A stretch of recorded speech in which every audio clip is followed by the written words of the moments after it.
ಒಂದಾನೊಂದು ಕಾಲದಲ್ಲಿ ಕಿಷ್ಕಿಂಧೆಯನ್ನ ಆಳುತ್ತಿದ್ದವ ಅಕ್ಷರದ ಸಿಂಹರಾಜ.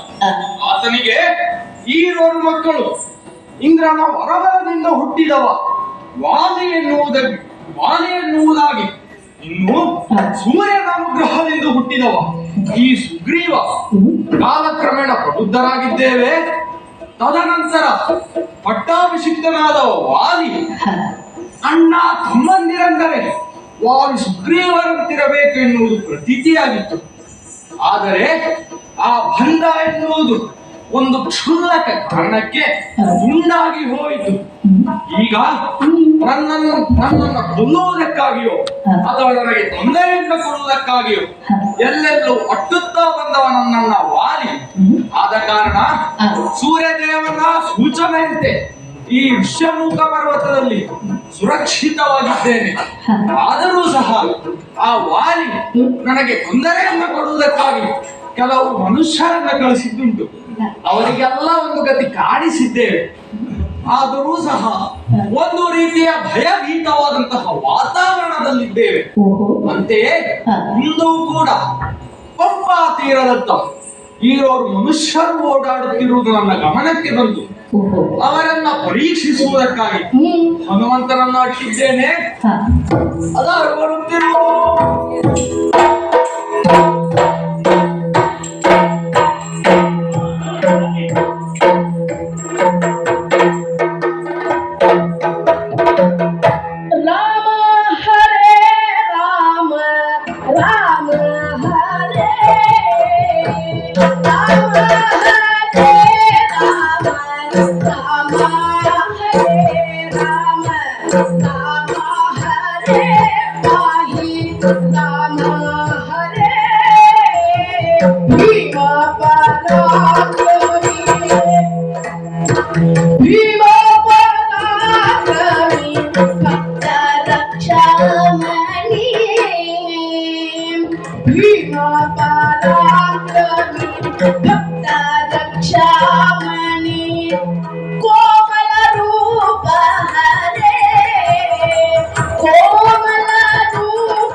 ಶ್ರೀರಾಮ ಜಯರಾಮ ಸೀತಾರಾಮ ರೂಪುಲ ತಿಲಕ ರಾಮ ಪಾಹಿಮಾಂ ಪಾಹಿಮಾಂ. ಸುಗ್ರೀವ ಎದ್ದು ಶ್ರೀರಾಮಚಂದ್ರಮ್ಮ ಮರಳುಗಾಡಿಗೆ ಮಳೆ ಬರುವಂತೆ ಈ ಸುಗ್ರೀವನ ಜೀವನಕ್ಕೆ ನಿನ್ನ ಆಗಮನ ಬಹು ನಿರೀಕ್ಷಿತವಾದದ್ದು.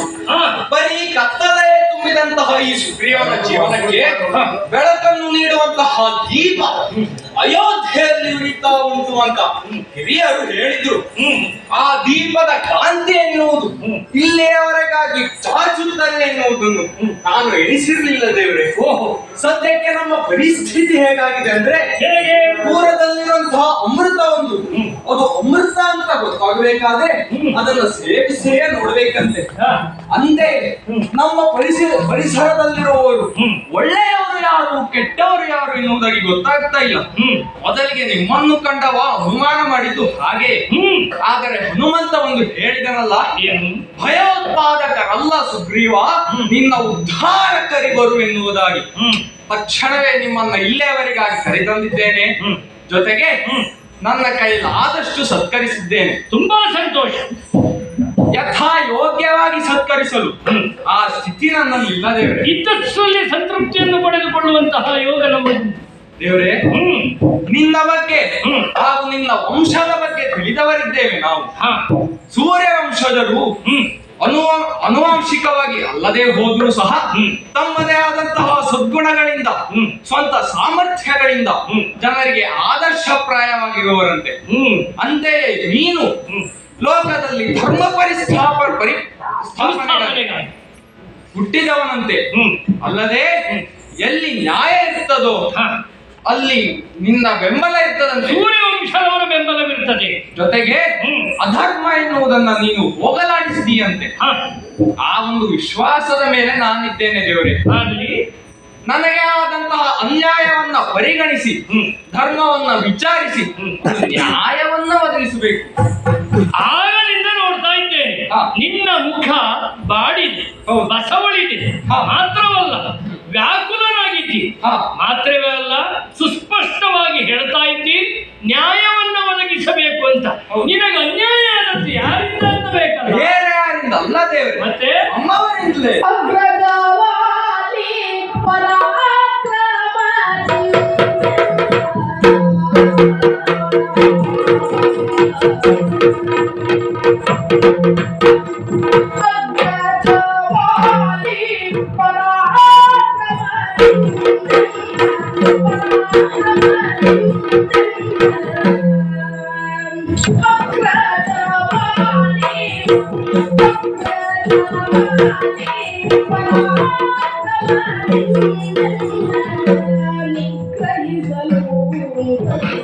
ಹೌದು ದೇವರೇ. ದೇವರೇ,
ಬೇರೆ ಯಾರಿಂದ ಅನ್ಯಾಯವಾದರೆ ಹಾ. ಚಿಂತೆಗೆಡುವ ನಾನಲ್ಲ, ಹಾ.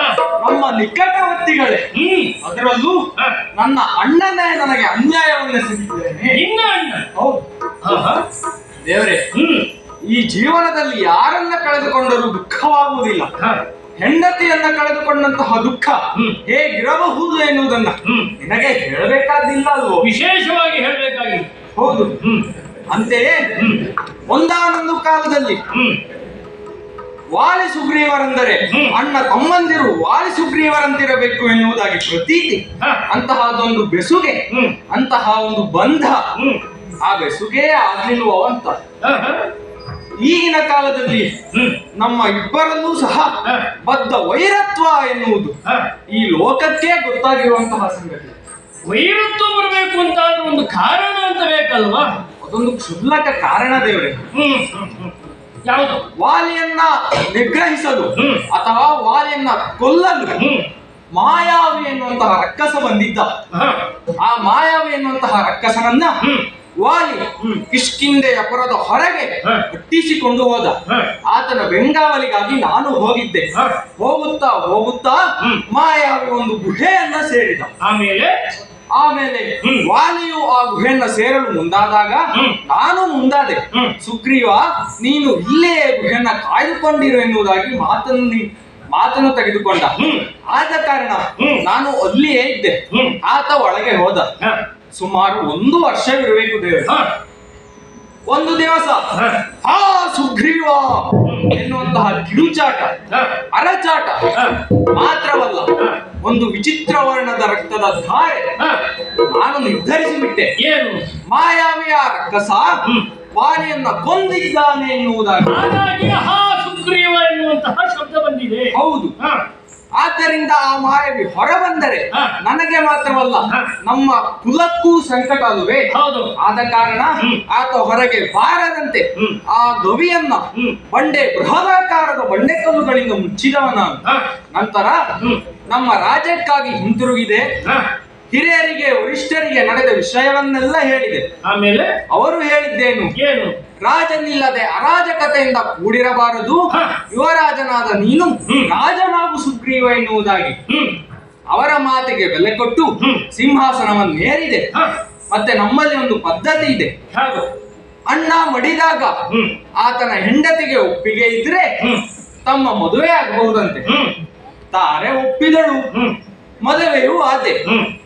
ಒಂದು ದಿನ ಹಾ. ಹೀಗೆ ತಾರೆ ಮತ್ತು ರುಮೆ, ಹಾ. ರುಮೆ ಅಂದ್ರೆ ನನ್ನ ಹೆಂಡತಿ, ಹಾ. ತಾರೆ ಎಂದರೆ ವಾಲಿ ಹೆಂಡತಿ ದೇವರೇ. ಅತ್ತಿಗೆ. ಹಾ. ಹ್ಮ್. ಅವರಿರುವರನ್ನು ಪಟ್ಟದರಸಿ ಸ್ಥಾನದಲ್ಲಿ ಕುಳಿತು ಹ್ಮ್. ಕುರಿಸಿ ಹ್ಮ್. ಮಧ್ಯದಲ್ಲಿ ನಾನು ಕುಳಿತಿರುವಾಗ ಹ್ಮ್. ಸತ್ತಿದ್ದ ವಾಲಿ ಸತ್ತಿರ್ಲಿಲ್ಲ ದೇವರೇ, ಬಂದೇ ಬಿಟ್ಟ ಆ ಸ್ಥಾನಕ್ಕೆ. ಸತ್ತಿದ್ದವಾಗಿ ಸತ್ತಿರ್ಲಿಲ್ಲ ಅಂದ್ರೆ ಇದು ಹೊಸ ವ್ಯಾಕರಣ ಆಯ್ತು. ಸತ್ತಿದ್ದ ವಾಲಿ ಸತ್ತಿರ್ಲಿಲ್ಲ ಅಂದ್ರೆ ಹಾ. ನಾನು ಸತ್ತಿದ್ದಾನೆ ಎನ್ನುವಂತೆ ತಪ್ಪು ತಿಳುವಳಿಕೆ ಮಾಡಿಕೊಂಡದ್ದು. ಹೋ. ಅಲ್ಲಿ ನಿಜವಾಗಿ ಸತ್ತದ್ದು ಹಾ. ಮಾಯಾವಿ. ಅಣ್ಣನ ಸ್ವರವನ್ನ ಅನುಕರಿಸಿ ಕೂಗಿದ್ದು ಮಾಯಾವಿ. ಹಾ. ಆ ನೆತ್ತರೂ ಮಾಯಾವಿಯದ್ದು. ನಿಮ್ಮನ್ನ ಮೋಸಗೊಳಿಸುವುದಕ್ಕಾಗಿ ಅವ ಹಾಗೆ ಕೂಗಿದ. ಹೌದು, ಅವ ಅಣ್ಣ ಸತ್ತ ಅಂತ ನೀನು ಭ್ರಮಿಸಿದೆ. ಭ್ರಮಿಸಿದೆ. ಓಹೋ. ಆಮೇಲೆ ಈ ವಾಲಿ ತಿಳಿದುಕೊಂಡದ್ದೇನು? ಏನು? ರಾಜ ಮತ್ತು ಆತನ ಹೆಂಡತಿಯ ಆಸೆಯಿಂದ ಹ್ಮ್. ವಾಲಿ ಹೊರಗೆ ಬರಬಾರದೆಂದು ಹ್ಮ್. ಆ ಗವಿಯನ್ನ ಮುಚ್ಚಿದ್ದೇನೆ ಎನ್ನುವುದಾಗಿ. ನೀನೇ ಮುಚ್ಚಿದ್ದು ಅಂತ ಊಹಿಸಿ. ಹೌದು. ಆಮೇಲೆ ಈ ಪ್ರಪಂಚವೇ ಹಾಗೆ ಆಗಿ ಹೋಯ್ತು. ಹೌದು. ಎಲ್ಲಾ ಭ್ರಮೆ, ಎಲ್ಲಾ ಊಹೆಗಳು. ಹಾಗೆ ಮುಂದೆ ಬಂದವ ಒಂದು ಕ್ಷಣ ತಡ ಮಾಡಲಿಲ್ಲ. ಏನು ಮಾಡಿ? ಆ ಸ್ಥಾನದ ಸಿಂಹಾಸನದ ಮೇಲಿದ್ದ ನನ್ನನ್ನ ಹ್ಮ್. ಕೆಳಗೆ ಬೀಳಿಸಿದ, ಒದ್ದ, ಜಾಡಿಸಿದ. ಎಲ್ಲ ನೋವಾಗುದಿಲ್ಲ ಸ್ವಾಮಿ, ಹೌದಾ? ನೋವಾಗುವುದೇ ಇಲ್ಲ. ಹಾ. ಆದ್ರೆ ಹಾ. ನನ್ನ ಹೆಂಡತಿಯನ್ನೇ ಇರಿಸಿಕೊಂಡ. ಹಾ. ನನ್ನ ಹೆಂಡತಿಯನ್ನ ರಟ್ಟೆಗೆ ಕೈ ಹಿಡಿದು ಹಾ. ನನಗೆ ಬಹಿಷ್ಕಾರ ಹಾಕುವಾಗ ಅವಳನ್ನ ತಡೆದದ್ದು ಆ ವಾಲಿ. ಹಾ. ಅವನು ಹೊಡೆದ ಹೊಡೆತಕ್ಕೆ ನೀನು ರಾಜ್ಯವನ್ನು ಬಿಟ್ಟು ಹೊರಟೆ, ಓಡ್ಲಿಕ್ಕೆ ಆರಂಭಿಸಿ. ಓಡ್ಲಿಕ್ಕೆ ಆರಂಭಿಸಿದ. ಹಾ. ಅವನು ನಿನ್ನನ್ನು ಹಿಂಬಾಲಿಸಿಕೊಂಡು ಬಂದ ರುಮೆಯನ್ನು ತಡೆದಿದ್ದಾನೆ. ಅವನು ತಡೆ ಹಿಡಿದಿದ್ದ. ಹೌದು. ಅಲ್ಲಿಯೂ ಬಿಟ್ಟ ನಾವು ಹಾ. ರಾಜ ಅಲ್ಲ, ಇಡೀ ಭೂಮಿಯ ತುಂಬಾ ಅಟ್ಟಾಡಿಸಿಕೊಂಡು ಬಂದ. ಹಾ. ನಿನ್ನನ್ನು ಅಟ್ಟಿಸಿಕೊಂಡು ಬಂದ. ಹೌದು. ಆಮೇಲೆ ನಾನು ಸೂರ್ಯದೇವರಿಗೆ ಮೊರೆ ಹೋದೆ. ಸೂರ್ಯ ಅಂತ ಹೇಳಿದ್ರೆ ನನ್ನ ತಂದೆ. ಹಾ? ನೀನು ಸೂರ್ಯನ ಮಗನ? ಅಂದ್ರೆ ನಮಗೆ ತಂದೆ ತಾಯಿ ಇಬ್ಬರು ಒಂದೇ ದೇವರು. ಹಾ? ಇದು ಒಳ್ಳೆ ಕಥೆ ಆಯ್ತದೆ. ತಂದೆ ತಾಯಿ ಇಬ್ಬರು ಒಂದೇ ಅಂದ್ರೆ ಅದು ಹೇಗಾಗ್ತದೆ? ವೃಕ್ಷರಜಸ್ಸು ಎನ್ನುವಂತಹ ವಾನರ ವೀರ ಹಾ. ಹಿಮಾಚಲ ಪ್ರದೇಶಕ್ಕಾಗಿ ತಪಸ್ಸಿಗೆ ಹೋದಾಗ, ಹಾ. ಹಾ. ಹಿಮಾಲಯಕ್ಕೆ ತಪಸ್ಸಿಗೆ ಹೋದ. ಹೌದು, ಹಾ. ಹಾ. ಅಲ್ಲಿಯ ಕೊಳದಲ್ಲಿ ಮಿಂದೆದ್ದಾಗ ಹೆಣ್ಣಾಗಿ ಪರಿವರ್ತಿತನಾಗಿದ್ದನಂತೆ. ಹಾ. ವೃಕ್ಷರಜಸ್ಸು ಎನ್ನುವಂತಹ ವಾನರಾಡಿ. ಹೌದು. ಹೆಣ್ಣಾದ. ಹಾ. ಕಥೆ ಸ್ವಾರಸ್ಯ ಉಂಟು. ಮುಂದೆ ಅವನ ಬಾಲದ ಮೇಲೆ ಹಾ. ಇಂದ್ರನ ದೃಷ್ಟಿ ತಾಗಿತ್ತು. ಬಾಲದ ಮೇಲೆ ಇಂದ್ರನ ದೃಷ್ಟಿ. ಅದರಿಂದ ಹುಟ್ಟಿಕೊಂಡವ ಈ ವಾಲಿ, ನನ್ನ ಅಣ್ಣ. ಹಾ. ಹಾ. ಹಾ. ಇನ್ನು ಸೂರ್ಯನ ದೃಷ್ಟಿ ಹ್ಮ್. ಈತನ ಕಂಠ ಪ್ರದೇಶದ ಮೇಲೆ ಬಿತ್ತು. ಆ ಹೆಣ್ಣಾಗಿರುವ ವೃಕ್ಷರಜಸ್ಸಿನ ಕಂಠ ಗ್ರೀವ ಭಾಗಕ್ಕೆ ಬಿತ್ತು. ಹೌದು. ಹಾ. ಅದರಿಂದ ಹುಟ್ಟಿದವ ನಾನು ಸುಗ್ರೀವ. ನೀನು ಆಮೇಲೆ ಹುಟ್ಟಿದ್ಯಾ, ಆದ್ರಿಂದ ತಮ್ಮ. ಹಾ. ಹೀಗೆ ನನ್ನ ತಂದೆಯಾದಂತಹ ಸೂರ್ಯದೇವರಲ್ಲಿ ಮೊರೆ ಹೊಕ್ಕಾಗ ಹಾ. ಸ್ವಲ್ಪ ದಿನಗಳ ಕಾಲ ತನ್ನ ರಥದಲ್ಲಿ ಕಾಪಾಡಿಕೊಟ್ಟಿದ್ದವ. ಆ ಕಥೆ ಒಂದು ಪೂರ್ತಿ ಮುಗಿಸಿದ್ರು. ಅಲ್ಲಿ ಏನಾಯ್ತು ಈಗ? ಗ್ರೀವದಲ್ಲಿ ನೀನು ಹುಟ್ಟಿದಿ, ಆಮೇಲೆ ಅವನು ನಿನ್ನ ತಂದೆ ಪುನಃ ಅದೇ ಕೊಳದಲ್ಲಿ ಮುಳುಗಿದ. ಹೌದು. ಆವಾಗ ಮತ್ತೆ ಪುನಃ ಗಂಡ. ಆಮೇಲೆ ನಿಮ್ಮಿಬ್ಬರು ಮಕ್ಕಳನ್ನು ಕರೆದುಕೊಂಡು ಬಂದು ಇಲ್ಲಿ ರಾಜ್ಯಭಾರವನ್ನು ಮಾಡಿ, ಆಮೇಲೆ ಅವನು ವಾನಪ್ರಸ್ಥಕ್ಕೆ ಹೋಗುವಾಗ ಅಣ್ಣನನ್ನು ಅಭಿಷೇಕಗೊಳಿಸಿ ಇಡಿಸಿದ.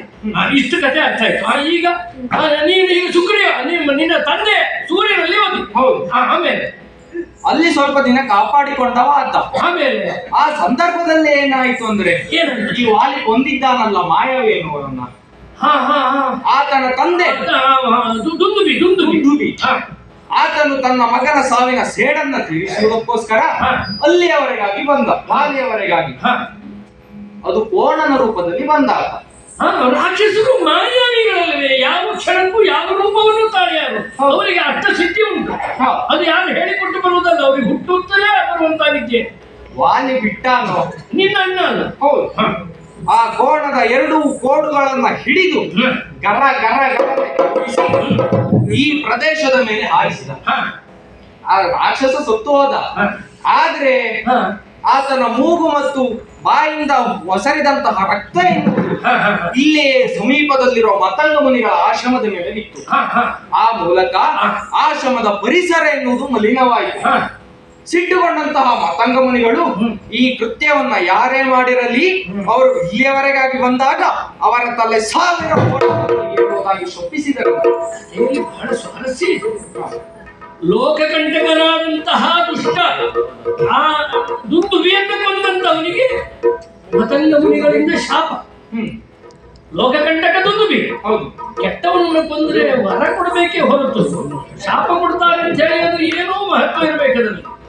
ಆತ ಶಾಪ ಕೊಟ್ಟಿದ್ದರ ಪರಿಣಾಮ ನನಗೆ ಇಲ್ಲಿ ಉಳಿಯುತ್ತಾಯ್ತಲ್ಲ, ಅದೇ ನನಗೆ ಅದರ ಏನು ಮಾಡುದು. ಒಂದು 4 ಸಲ ಹೋಗಿದ್ದೇನೆ ಹೆಂಡತಿಯನ್ನ ಕೇಳುವುದಕ್ಕಾಗಿ. ಹೊಡೆದಿದ್ದಾನೆ ಮತ್ತೆ 6 ತಿಂಗಳು ಸುಧಾರಿಸಲಿಕ್ಕೆ ಆಗುದಿಲ್ಲ. ಆ ನೋವು ವೈಕಲ್ಯ ಏನು ಸುಧಾರಿಸಲಿಕ್ಕೆ ಆಗುದಿಲ್ಲ. ಪ್ರಯತ್ನ ಸಾಕಷ್ಟು ಮಾಡಿದ್ದೇನೆ, ನನ್ನ ಕೈಲಂತೂ ಆಗುವುದಿಲ್ಲ. ನೀನು ಇಷ್ಟೆಲ್ಲ ಹೇಳ್ತಿ, ನಿನ್ನ ಹೆಂಡತಿಯನ್ನು ಬಿಡಿಸಿಕೊಳ್ಳುವುದಕ್ಕೆ ಹೋದ್ರೆ ಅವನು ನಿನಗೆ ಹೊಡೆತವನ್ನು ಹೊಡೆದಿದ್ದಾನೆ. ಆದರೆ ನಿನ್ನ ತಂದೆ ಹಾಗೂ ಅವನ ತಂದೆ ಇಬ್ಬರು ದೇವತೆಗಳು. ಹೌದು. ಆ ಕಾರಣಕ್ಕಾಗಿ ನೀನು ಹೋಗಿ ಆ ದೇವತೆಗಳಲ್ಲಿ ದೂರ ಇಡಬಹುದಿತ್ತಲ್ಲ. ಆಗುದಿಲ್ಲ ದೇವರೇ. ಯಾಕೆ? ದೇವತೆಗಳು ಸಹ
ದೇವತೆಗಳಲ್ಲಿ ಹೋಗಿ ದೂರ ನೀಯಬೇಕಾ?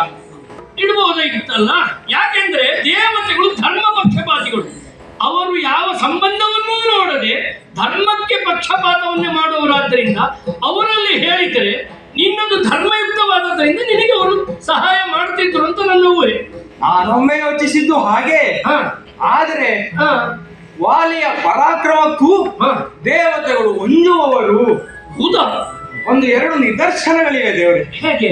ಒಂದು, ಸಮುದ್ರ ಮಥನದ ಕಾಲದಲ್ಲಿ 99 ಕೋಟಿ ಮಂದಿಯಿಂದಲೂ ಆಗದಂತಹ ಮಂಥನ ಕಾರ್ಯವನ್ನ ತನ್ನ 2 ತೋಳುಗಳಿಂದ ಮುಗಿಸಿದವ ಆತ.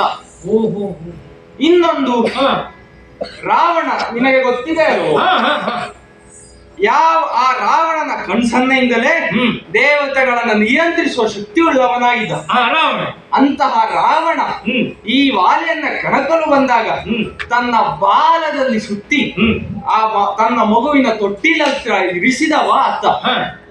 ಇಷ್ಟು ಸಾಕಲು ಆ ದೇವತೆಗಳೆಂಜುವ ರಾವಣನನ್ನೇ ಈತ ಸೋಲಿಸಿದ್ದಾನೆ. ಇನ್ನು ದೇವತೆಗಳಾದರೂ ಏನು ಮಾಡಬಲ್ಲರು ಬೇಕಲ್ವಾ? ಇನ್ನು ನಾನು 4 ಸಲ ಹೋಗಿದ್ದೇನೆ, ಬಡಿಗೆ ತಿಂದಿದ್ದೇನೆ. ಅದರಲ್ಲೂ ಸಹ ಒಂದು ಸಂತೋಷ ಏನು ಗೊತ್ತುಂಟ, ಒಂದು ಸಮಾಧಾನ ಏನು ಗೊತ್ತುಂಟ? ಸಾಯಿಲ್ಲ. ಹಾಗಲ್ಲ, ನಾನು ಶಕ್ತಿಹೀನ, ಬಲಹೀನ, ಸಾಮರ್ಥ್ಯ ಎಂದವ.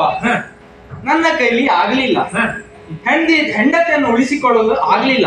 ಆದ್ರೆ ನೀನು ಹಾಗೋ ಮಹಾಪರಾಕ್ರಮಿ, ಚಕ್ರವರ್ತಿಯ ಮಗ ಎನಿಸಿಕೊಂಡವ, ಸೂರ್ಯವಂಶಜ. ಅಂತ ನಿನಗೆ ಹೆಂಡತಿಯನ್ನು ಉಳಿಸಿಕೊಳ್ಳಲಾಗಲಿಲ್ಲ ಎನ್ನುವುದರ ಮೇಲೆ ನಾವು ಯಾವ ಲೆಕ್ಕ ಸ್ವಾಮಿ? ಈ ಸಂದರ್ಭದಲ್ಲಿ, ಈ ಪರಿಸ್ಥಿತಿಯಲ್ಲಿ ರಾವಣ ಮತ್ತು ವಾಲಿಯಿಂದ ನಾವಿಬ್ಬರು ಜೋಡಾದೆವು ಅಂತ ನೀನು ಒಂದು ಸಂತೃಪ್ತಿ. ಹೌದಾ? ನಾವಿಬ್ರು ಜೋಡಾದೆವು ಅಂತ.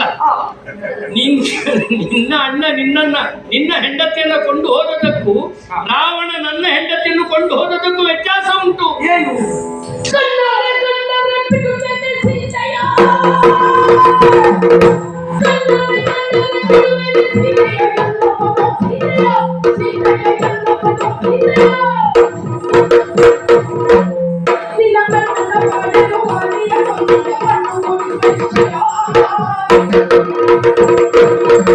ಸುಗ್ರೀವ, ದೇವ್ರೇ, ನೀನು ಹೇಳ್ತಾ ಇದ್ದೀ ನಾವಿಬ್ಬರು ಸಮಾನರು ಅಂತ.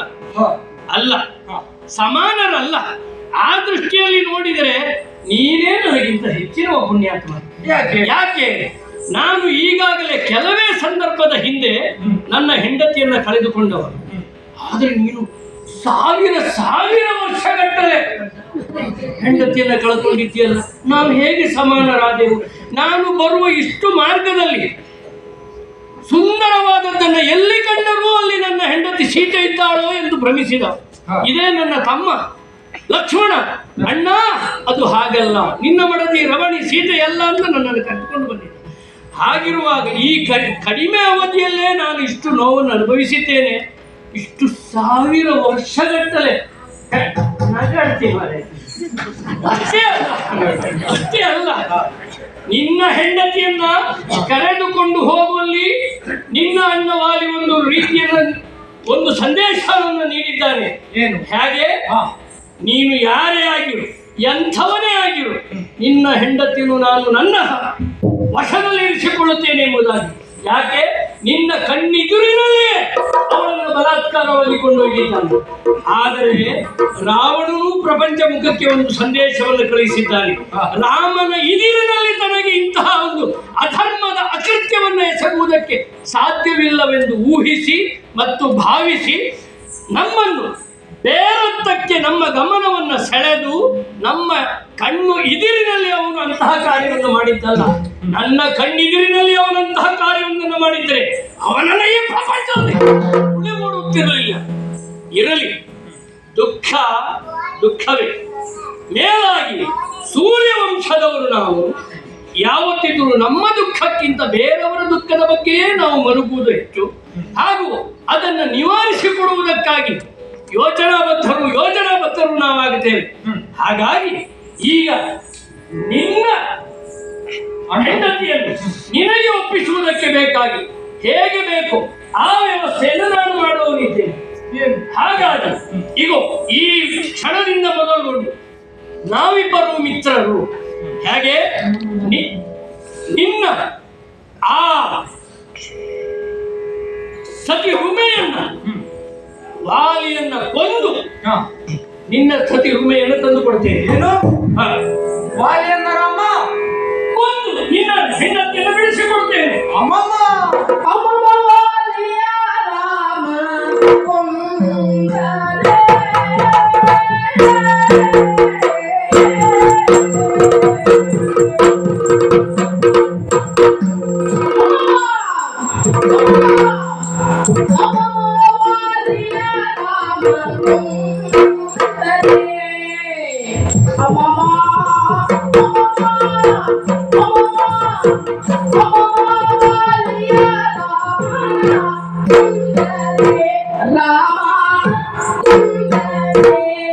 ಸತಿ ರುಮೆಯ ಬಿಡಿಸಿ ಸತಿ ರುಮೆಯ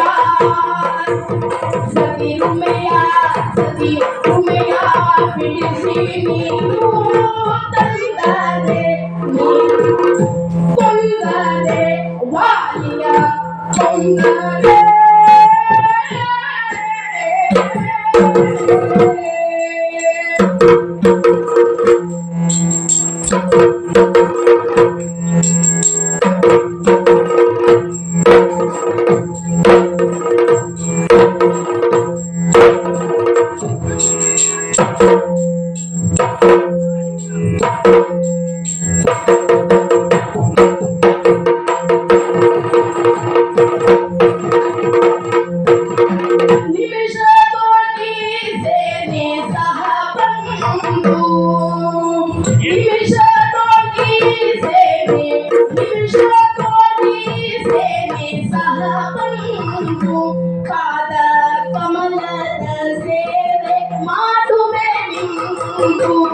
ಪಾದ ಕಮಲದ ಸೇವೆ ಮಾಡುವೆ ಪಾದ ಕಮಲದ ಸೇವೆ ಮಾಡುವೆ ಎಂದೋ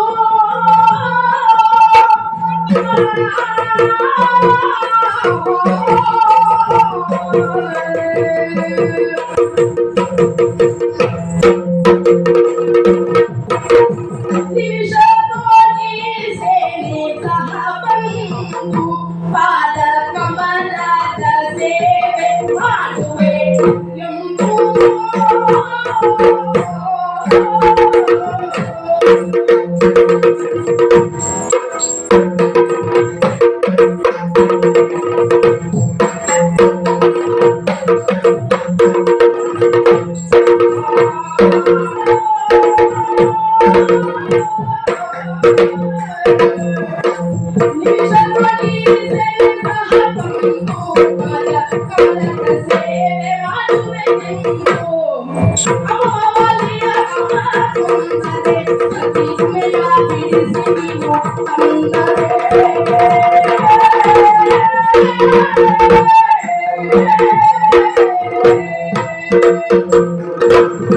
ಅಮ್ಮಮ್ಮ ಅರರೆ ಹೀಗೊಂದು ಉದ್ಗಾರ ಬರಲಿಕ್ಕೆ ಕಾರಣ ಉಂಟು. ಏನು? ಯಾರು ವಾಲಿಯ ಸಲುವಾಗಿ ಇಂತಹ ದೃಢ ನಿರ್ಧಾರವನ್ನ ಕೈಗೊಂಡವರಿಲ್ಲ. ಅಷ್ಟ್ಯಾಕೆ ಕೊಲ್ಲುವುದನ್ನ ಬಿಡು, ಆತನ ಹೆಸರನ್ನ ಕೇಳಿ ನಡುಕವನ್ನು ಹುಟ್ಟಿ ವಾಲಿ ಹೆಸರು ಕೇಳಿದ್ರೆ ಅಮ್ಮ ಮಾತು ಹೇಳ್ತಾರೆ. ಹೌದು, ಅಂತದ್ದರಲ್ಲಿ ವಾಲಿಯನ್ನ ಕೊಂದು ಕೊಡುತ್ತೇನೆ, ಅದಕ್ಕಾಗೇ ಇಂತಹ ಉದ್ಗಾರ ಬಂದಿತ್ತು. ಎಲ್ಲಿಯಾದರೂ ನೀನು ವಾಲಿಯನ್ನ ಕೊಂದಿದ್ದೆ ಹೋದಾದರೆ ಆ ಮೂಲಕ ನನ್ನ ಸತಿಯನ್ನ ನನಗೆ ಒಪ್ಪಿಸಿದ್ದೆ ಹೋದಾದರೆ ನಮ್ಮ ಸಮಸ್ತ ಕಪಿ ಸೈನ್ಯ ಇವೆಲ್ಲವೂ ನಿನ್ನ ಪಾದದಾಣೆ ಅಂತ ನಡೆಯುತ್ತ ಜೊತೆಗೆ ಸೀತಾ ಅನ್ವೇಷಣೆಯ ಸೇವೆಗೆ ಸಿಂಹಪಾಲನ್ನ ಈ ಕಪಿ ಸೈನ್ಯ ವಹಿಸುತ್ತದೆ. ಈಗ ನಿನ್ನ ಅಣ್ಣನನ್ನು ಕೊಂದರೆ, ನಿನ್ನ ಸತಿ ರುಮೆಯನ್ನು ಬಿಡಿಸಿ ತಂದರೆ, ಎಲ್ಲದಕ್ಕೂ ಇಲ್ಲಿ ಒಂದು ನಿನಗೆ ಸಂಶಯ ಕಾಡ್ತಾ ಇದೆ ಅಲ್ಲ? ಕೊಂದರೆ ಸಂಶಯಗಳುಂಟು ದೇವರೇ. ನಿನ್ನ ಮೇಲೆ, ನಿನ್ನ ಪರಾಕ್ರಮದ ಮೇಲೆ ವಿಶ್ವಾಸ ಅಂತಲ್ಲ, ವಾಲಿಯ ಬಲದ ಮೇಲೆ ನಂಬಿಕೆ. ಈ ನಿನ್ನ ನಂಬಿಕೆಯನ್ನು ಸತ್ಯವಾಗಿಸುವುದಕ್ಕೆ ಬೇಕಾಗಿ ಈ ಸೂರ್ಯವಂಶದವರ ಮೇಲೆ ನೀನು ನಂಬಿಕೆಯನ್ನು ಇಡಬೇಕು. ಕೇವಲ ನಂಬಿಕೆ ಎನ್ನುವುದಕ್ಕೆ ಇಷ್ಟೇ ಸಾಕಾಗುವುದಿಲ್ಲ. ನಮ್ಮಿರುವ ಮಿತ್ರತ್ವವನ್ನ ಸಾಧಿಸುವುದಕ್ಕೆ ಬೇಕಾಗಿ ಇದು ವೈದಿಕ ಧರ್ಮದ ಪ್ರಕಾರವಾಗಿ ಸ್ಥಾಪಿತಗೊಳ್ಳಬೇಕು ಎನ್ನುವ ಕಾರಣಕ್ಕಾಗಿ ಅದು ಹನುಮಂತ ಅಗ್ನಿಯನ್ನು ತಂದಿರಿಸಿದ್ದಾರೆ. ಯಾಕೆ? ಮನುಷ್ಯರಿಗಾದ್ರೆ ಕರದಲ್ಲಿಯೇ ಅಗ್ನಿ ಇದೆ, ಆ ಕಾರಣಕ್ಕಾಗಿ ಕರತಟ್ಟಿ ಭಾಷೆಯನ್ನು ಕೊಡ್ತಾರೆ. ಆದರೆ ಮಂಗಗಳ ಕೈಯಲ್ಲಿ ಅಗ್ನಿ ಇದೆ ಅಂತ ಯಾವ ಶಾಸ್ತ್ರದಲ್ಲಿಯೂ ಇಲ್ಲ ಎನ್ನುವ ಕಾರಣಕ್ಕಾಗಿ ಅದು ಅಗ್ನಿಯನ್ನು ತಂದಿದ್ದಾನೆ. ಸಕಲ ಶಾಸ್ತ್ರ ಗೋವಿದನಾದಂತಹ ಹನುಮಂತ ಆ ಅಗ್ನಿಗೆ ಇಬ್ಬರು ಸಮಿತ್ತನ್ನು ಹಾಕಿ ಅದಕ್ಕೊಂದು ಪ್ರದಕ್ಷಿಣೆಯನ್ನು ಬಂದು ನಾವು ಈಗಾಗಲೇ ನಮ್ಮ ಮಿತ್ರತ್ವವನ್ನು ಸಾಧಿಸಿದ್ದೇವೆ. ಇಗೋ ಈ ಕ್ಷಣದಲ್ಲಿ ಹೇಳ್ತಾ ಇದ್ದೇನೆ, ನಿನ್ನ ಅಣ್ಣನಾದಂತಹ ವಾಲಿಯನ್ನ ನಾನು ಕೊಂದುಕೊಡ್ತೇನೆ. ಆದ್ರೆ ಒಂದುಂಟು ದೇವರೇ, ನಿನ್ನ ಮೇಲೆ ಅಪನಂಬಿಕೆಯು ನಿನ್ನ ಸಾಮರ್ಥ್ಯದ ಮೇಲೆ ಅವಿಶ್ವಾಸವು ಅಂತಲ್ಲ, ಮತ್ತೆ ಆ ವಾಲಿಯ ಪರಾಕ್ರಮವನ್ನು ಕಣ್ಣಾರೆ ಕಂಡಿದ್ದೇನಲ್ಲ. ಹೇಗೆ? ಏನು? ಎರಡು ಪರಾಕ್ರಮವನ್ನು ಹೇಳ್ತೇನೆ ದೇವರೇ. ರಾಘವ ಮಹಾವೀರ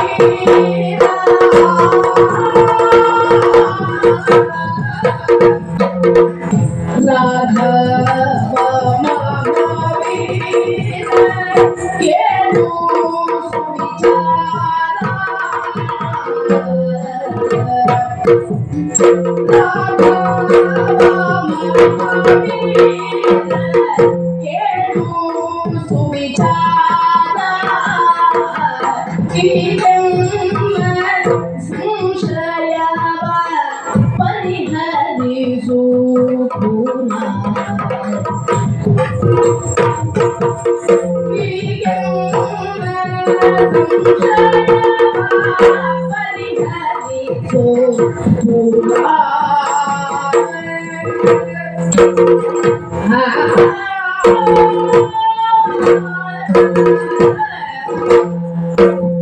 Ah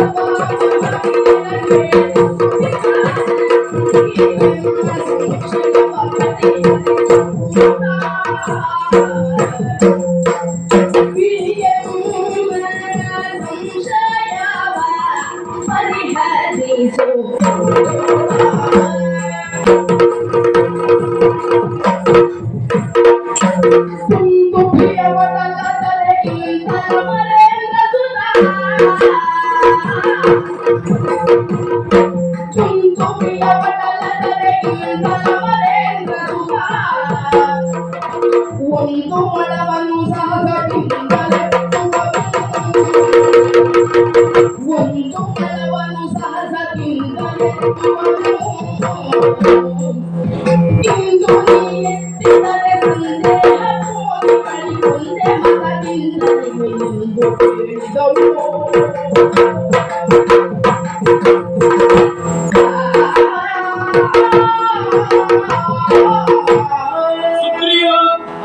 ನಿನ್ನ ಅಣ್ಣ ವಾಲಿ ಅವನನ್ನು ಕೊಂದು ಕೊಡ್ತೇನೆ ಅಂತ ಹೇಳಿದ್ದೇನೆ. ವಾಲಿನಂ ವದಿಷ್ಯಾಮಿ ತವ ಭಾರ್ಯಾಪಹಾರಿಣಂ, ನಿನ್ನ ಹೆಂಡತಿಯನ್ನು ಕೊಂದೊಯ್ದಂತಹ ವಾಲಿಯನ್ನು ಕೊಲ್ಲುತ್ತೇನೆ ಅಂತ. ಈಗ ಇದಕ್ಕೆ ನಿನಗೆ ಸಂಶಯ ಯಾಕೆ ಬಂತು? ನಿನ್ನ ಮಾತಿನ ಮೇಲೆ ಸಂಶಯ ಅಲ್ಲದೆ ಮತ್ತೆ ಆ ವಾಲಿಯ ಪರಾಕ್ರಮದ ಬಗ್ಗೆ ನಿನಗೆ ಸ್ವಲ್ಪ ಹೇಳಬೇಕಾಗಿದೆ ಅಷ್ಟೇ. ಏನದು ವಿಚಾರ? ಆತನ ಪರಾಕ್ರಮವನ್ನ ತೋರಿಸಲು ಸುಗ ಈ ಬೆಟ್ಟದ ತಪ್ಪಲಿನವರೆಗಾಗಿ ನಿಮ್ಮನ್ನ ಕರೆ ತಂದಿದ್ದೇನೆ. ನಿಜ? ಓ ಅಲ್ಲಿ ನೋಡುತ್ತಿದ್ದೇಯಾ, ಬೃಹದಾಕಾರವಾದಂತಹ ಆಕೃತಿ, ಬೇರೆ ಏನು ಅಲ್ಲ, ಅದು ಏನದು? ದುಂದುಬಿಯ ಅಸ್ಥಿ ಪಂಜರ. ಓಹೋ, ನಮ್ಮ ಅಣ್ಣನಾದಂತಹ ವಾಲಿ ನಿತ್ಯವೂ ಬರುವುದು ತನ್ನ ಸಾಹಸದಿಂದ ಆ ಅಸ್ಥಿ ಪಂಜರವನ್ನ ಹಿಡಿದು ಮೊಳಕಾಲ ಎತ್ತರದವರೆಗೂ ಎತ್ತುವುದು. ಅದು ಅಂತಹ ಬೃಹದಾಕಾರವಾದ ಅಸ್ಥಿ ಪಂಜರ. ನಮ್ಮಂತಹ ಸಾಮಾನ್ಯರಿಂದ ಅದರ ಮೇಲೆ ಎತ್ತುವುದಕ್ಕೆ ಸಾಧ್ಯವೇ ಇಲ್ಲ. ಎತ್ತುವುದು ಬಿಡು, ಅಲುಗಾಡಿಸಲು ಸಾಧ್ಯವಿಲ್ಲ. ಇನ್ನೊಂದು ಓ ಅಲ್ಲಿ ನೋಡುತ್ತಿದೆಯಾ, ವೃತ್ತಾಕಾರವಾಗಿರುವಂತಹ ಸಾಲ ವೃಕ್ಷಗಳು, 7 ಸಾಲ ವೃಕ್ಷಗಳಿದ್ದಾವೆ. ಅಣ್ಣ ಬರುವುದು ಒಂದೇ ಬಾಣದಿಂದ ಆ ಅಷ್ಟು ಸಾಲ ವೃಕ್ಷಗಳ ತುದಿಯನ್ನ, ಆಕಾರದಲ್ಲಿರುವಂತಹ 7 ವೃಕ್ಷಗಳು, ಅವುಗಳ ತುದಿಯನ್ನ ಕತ್ತರಿಸುವ. ಅದರಲ್ಲೂ ಒಂದು ವಿಶೇಷತೆ ಏನೆಂದರೆ, ಏನು? ಕತ್ತರಿಸಿದ ಮರುದಿನವೇ ಅದು ಚಿಗುರುತ್ತದೆ. ಓಹೋ, ಈಗ ನಾನು ಕೇಳಿಕೊಳ್ಳುವುದಿಷ್ಟೇ, ಏನು? ಆ ಅಸ್ಥಿ ಪಂಜರವನ್ನ ಸ್ವಲ್ಪ ಅಲುಗಾಡಿಸಿ ಸಾಕು, ಸಂಶಯವೆಲ್ಲ ನಿವಾರಣೆ ಆಗ್ತದೆ. ಆ ಅಸ್ಥಿ ಪಂಜರದ ಬಗ್ಗೆ ನಿನ್ನ ಯೋಚನೆ? ತುದಿಯಿಂದ 3-7 ಯೋಜನ ಬಿಟ್ಟು ಕಾಲ ತುದಿಯಿಂದ 3-7 ಯೋಜನ ಬಿಟ್ಟು ಮೇಲೆ ತಾಳೆಯ ಮರದಲ್ಲಿ ಹೇಳಕೊಂಡಿದ್ದರು. ಶ್ರೀಲೋಕ ಶರಣೆಂದು ಕಾಲಿ ಶರಣಲು ದುರಿತವಾದಿಯನ್ನು ನನಗೆ ಮರ ಹೇಳಿದವಾಗೆ.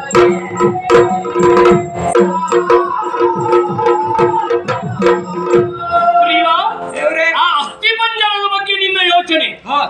ನಿನ್ನ ಅಣ್ಣನಾದಂತಹ ವಾಲಿ ಅದನ್ನು ತನ್ನ ಮೊಳಕಾಲ ಪರ್ಯಂತ ಬಹಳ ಶ್ರಮ ವಹಿಸಿ ಎತ್ತುತ್ತಾನೆ.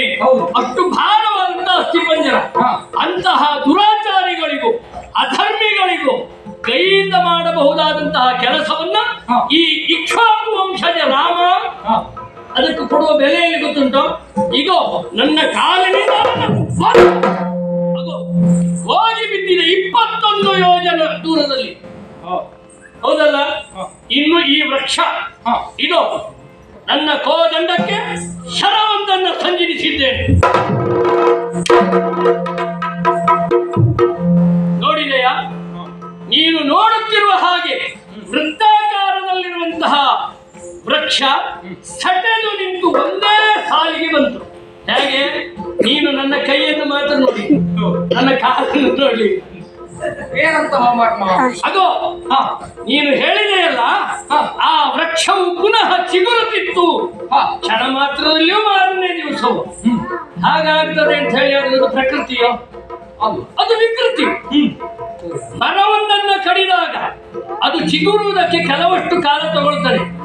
1 ಮಾಸವೋ 2 ಮಾಸವೋ 3 ಮಾಸವೋ ತಗೊಳ್ತದೆ. ಸರಿ, ಮರುಕ್ಷಣದಲ್ಲೇ ಚಿಗುರ್ತದೆ ಅಂತ ಹೇಳಿ ಆದ್ರೆ ಅಲ್ಲಿ ಪ್ರಕೃತಿ ಅಲ್ಲ, ಅದು ವಿಕೃತಿ. ಏನು ಅಂತ ಊಹಿಸಿದೆ. ಅದರ ಕೆಳಭಾಗದಲ್ಲಿ ಒಬ್ಬ ರಕ್ಕಸ ಅಹಿಯ ರೂಪದಲ್ಲಿ ಸರ್ಪದ ರೂಪದಲ್ಲಿ ಸುತ್ತ ಹಾಕಿಕೊಂಡು ಕುಳಿತಿದ್ದ.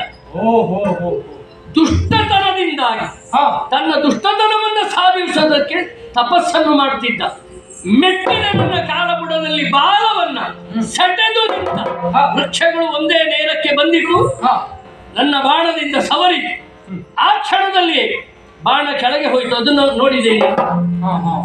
ಯಾಕೆ? ಆ ಅಹಿರೂಪದಲ್ಲಿದ್ದಂತಹ ದಾನವನನ್ನ ಕೊಂದು ಪಾತಾಳ ಗಂಗೆಯಲ್ಲಿ ಮಿಂದು ಪುನಃ ಅದು ಶುದ್ಧವಾಗಿ ನನ್ನ ಮೂಡಿಗೆಯನ್ನು ಸೇರಿದೆ. ಸಂತೃಪ್ತಿ ಆಯ್ತಲ್ಲ? ಎಲ್ಲ ಸಂಶಯಗಳು ನಿವೃತ್ತಿಯಾಗಿವೆ. ಹಾಗಿದ್ದರೆ ಕರೆಯಿಂದ ಅಣ್ಣನನ್ನ ಆಶೀರ್ವಾದ ಇರಲಿ. ಯೋಚಿಸಬೇಡ, ಧೈರ್ಯವಾಗಿ ಅಣ್ಣ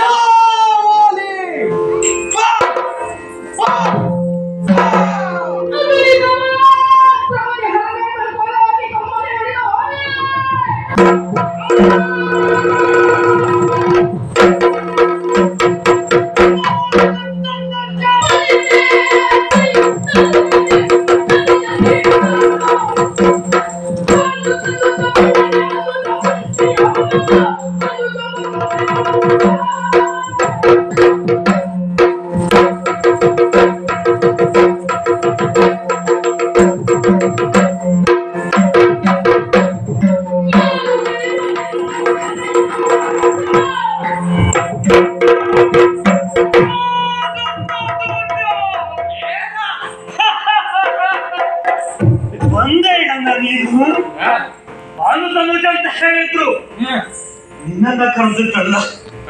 ಭಾನುತನುಜ ಅಂತ ಹೇಳಿದ್ರೆ ಈ ಲೋಕ ಗುರುತಿಸುವುದು ಸುಗ್ರೀವನನ್ನು. ಅರೆ ನಿನ್ನನ್ನ ಕರೆದಿದ್ದಲ್ವ ಭಾನುವಿಗೆ ಇಬ್ಬರು ಮಕ್ಕಳು, ಒಬ್ಬ ಶನಿ ಮತ್ತೊಬ್ಬ ಯಮ. ಅವನೇ ಅವನ ರೂಪದಲ್ಲಿ ಬಂದಿದ್ದು. ಏನ ಏನ ಎಷ್ಟು ಅದಲ್ಲದೆ ಇದ್ರೆ ಮತ್ತೆ ಮತ್ತೆ ಮತ್ತೆ ಮತ್ತೆ ಕರೆಯುತ್ತಾ ಇದ್ದೀಯ. ಹೌದು, ಕರೆಯುವಾಗ ಒಂದು ಉಪಾಯವನ್ನು ನೀನು ಮಾಡ್ತೀಯ. ಏನು? ಅಣ್ಣ ಅಂದ್ರೆ ಪೆಟ್ಟು ಬೀಳುವಾಗಿ ಎರಡು ಕಡಿಮೆ ಬೀಳಿ ಅನ್ನೋದು ನಿನ್ನ ಲೆಕ್ಕಾಚಾರ. ಯಾಕೆ ಬಂದೆ ಹೇಳು. ಮಾಲಿನಿಯ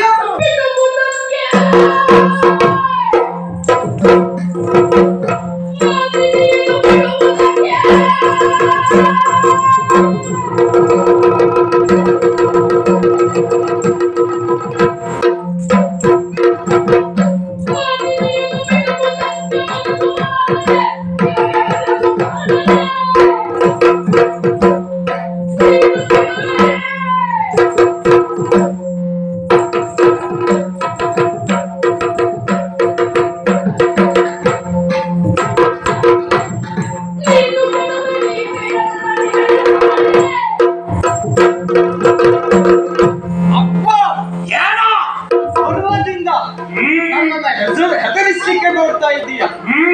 ಯಾಕೆ ಬಂದೆ? ಬರುವಂತಹ ಸನ್ನಿವೇಶವನ್ನ ನೀನೇ ಸೃಷ್ಟಿಸಿಕೊಂಡದ್ದು. ಏನು ಸೃಷ್ಟಿ?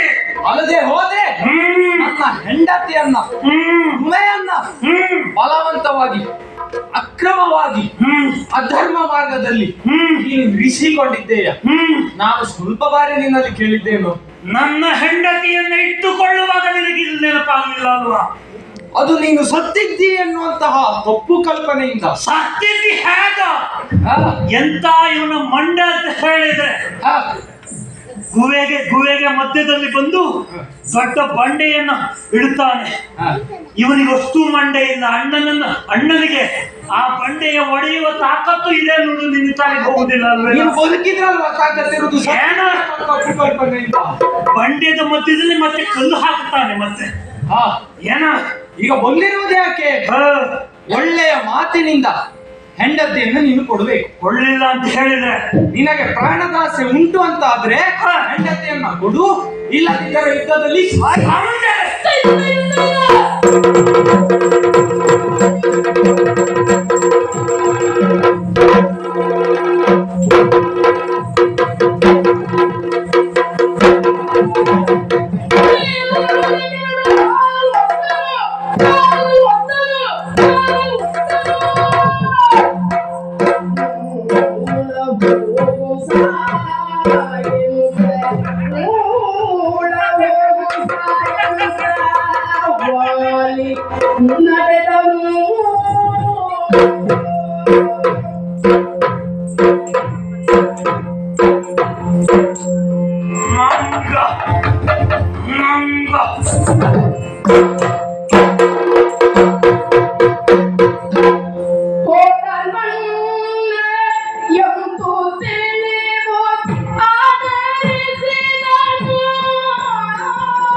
ಗಾಳಿಯ ಮೂದಲಿಸಿದನು.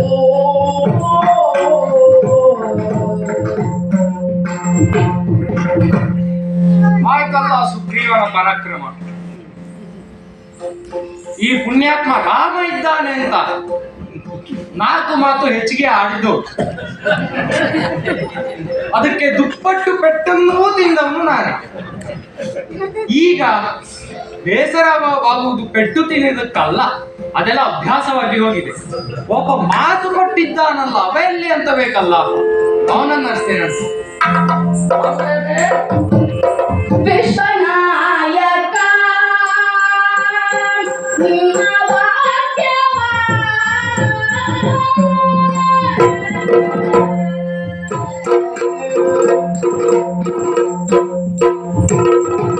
ವಿಶ್ವನಾಯಕ ನಿನ್ನ ವಾಕ್ಯವ ವಿಶ್ವಾಸವೆಂದು ನಂಬಿದೆನೆಂದು. ವಿಶ್ವಾಸವೆಂದು ನಂಬಿದೆನೆಂದು. ವಿಶ್ವನಾಯಕ ನಿನ್ನ ವಾಕ್ಯವ ವಿಶ್ವಾಸವೆಂದು ನಂಬಿದೆನೆಂದು.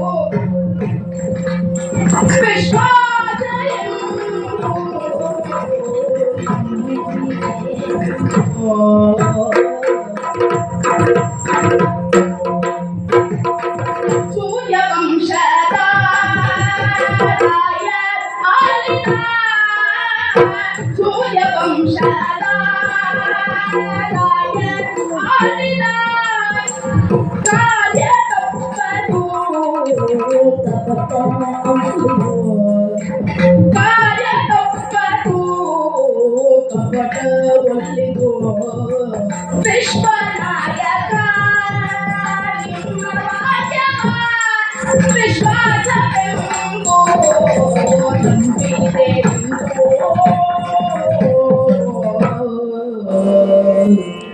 ವಿಶ್ವನಾಯಕ, ನಿನ್ನನ್ನ ಕಂಡಾಗ ನಾನು ಸಂಬೋಧಿಸಿದ್ದು ಹಾಗೆ, ನಾನು ಅಂತಲ್ಲ ಈ ಲೋಕವೇ ನಿನ್ನನ್ನ ಕರೆಯುವುದು ಹಾಗೆ. ಆ ವಿಶ್ವನಾಯಕ ಎನ್ನುವಂತಹ ಪದಕ್ಕೆ ಚ್ಯುತಿಗಂದೆಯ ಅಲ್ಲದೆ ಹೋದ್ರೆ ವಾಲಿಯನ್ನ ಕೊಂದು ಕೊಡುತ್ತೇನೆ ಸುಗ್ರೀವ.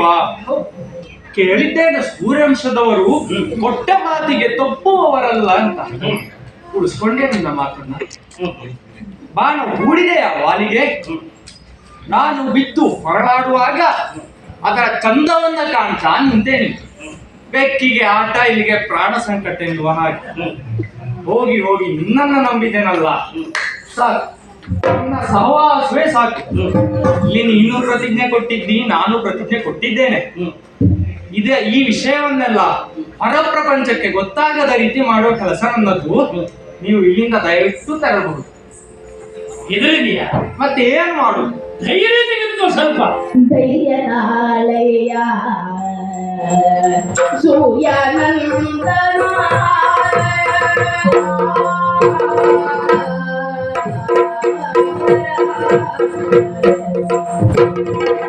ಧೈರ್ಯದಾಲಯ ಸೂರ್ಯನಂದನ ಕಾರ್ಯ ಮೋಸವಾಯಿತು ಕಾರ್ಯ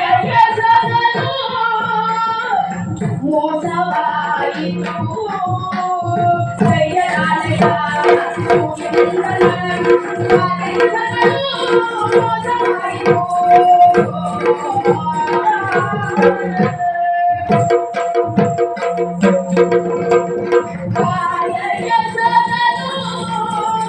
ಮೋಸವಾಯಿತು.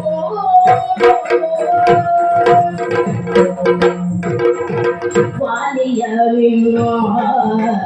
ಕಾಣಲಿಪದ ವಾಲಿಯ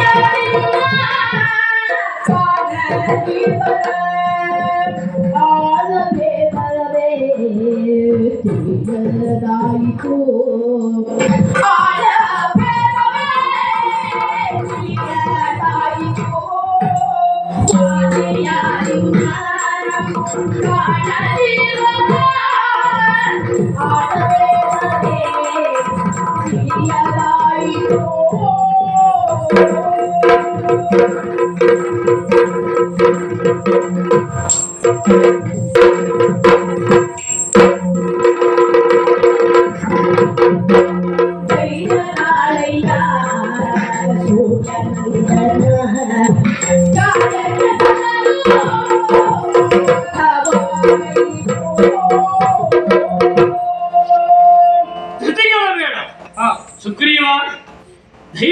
ತಂದುಕೋ.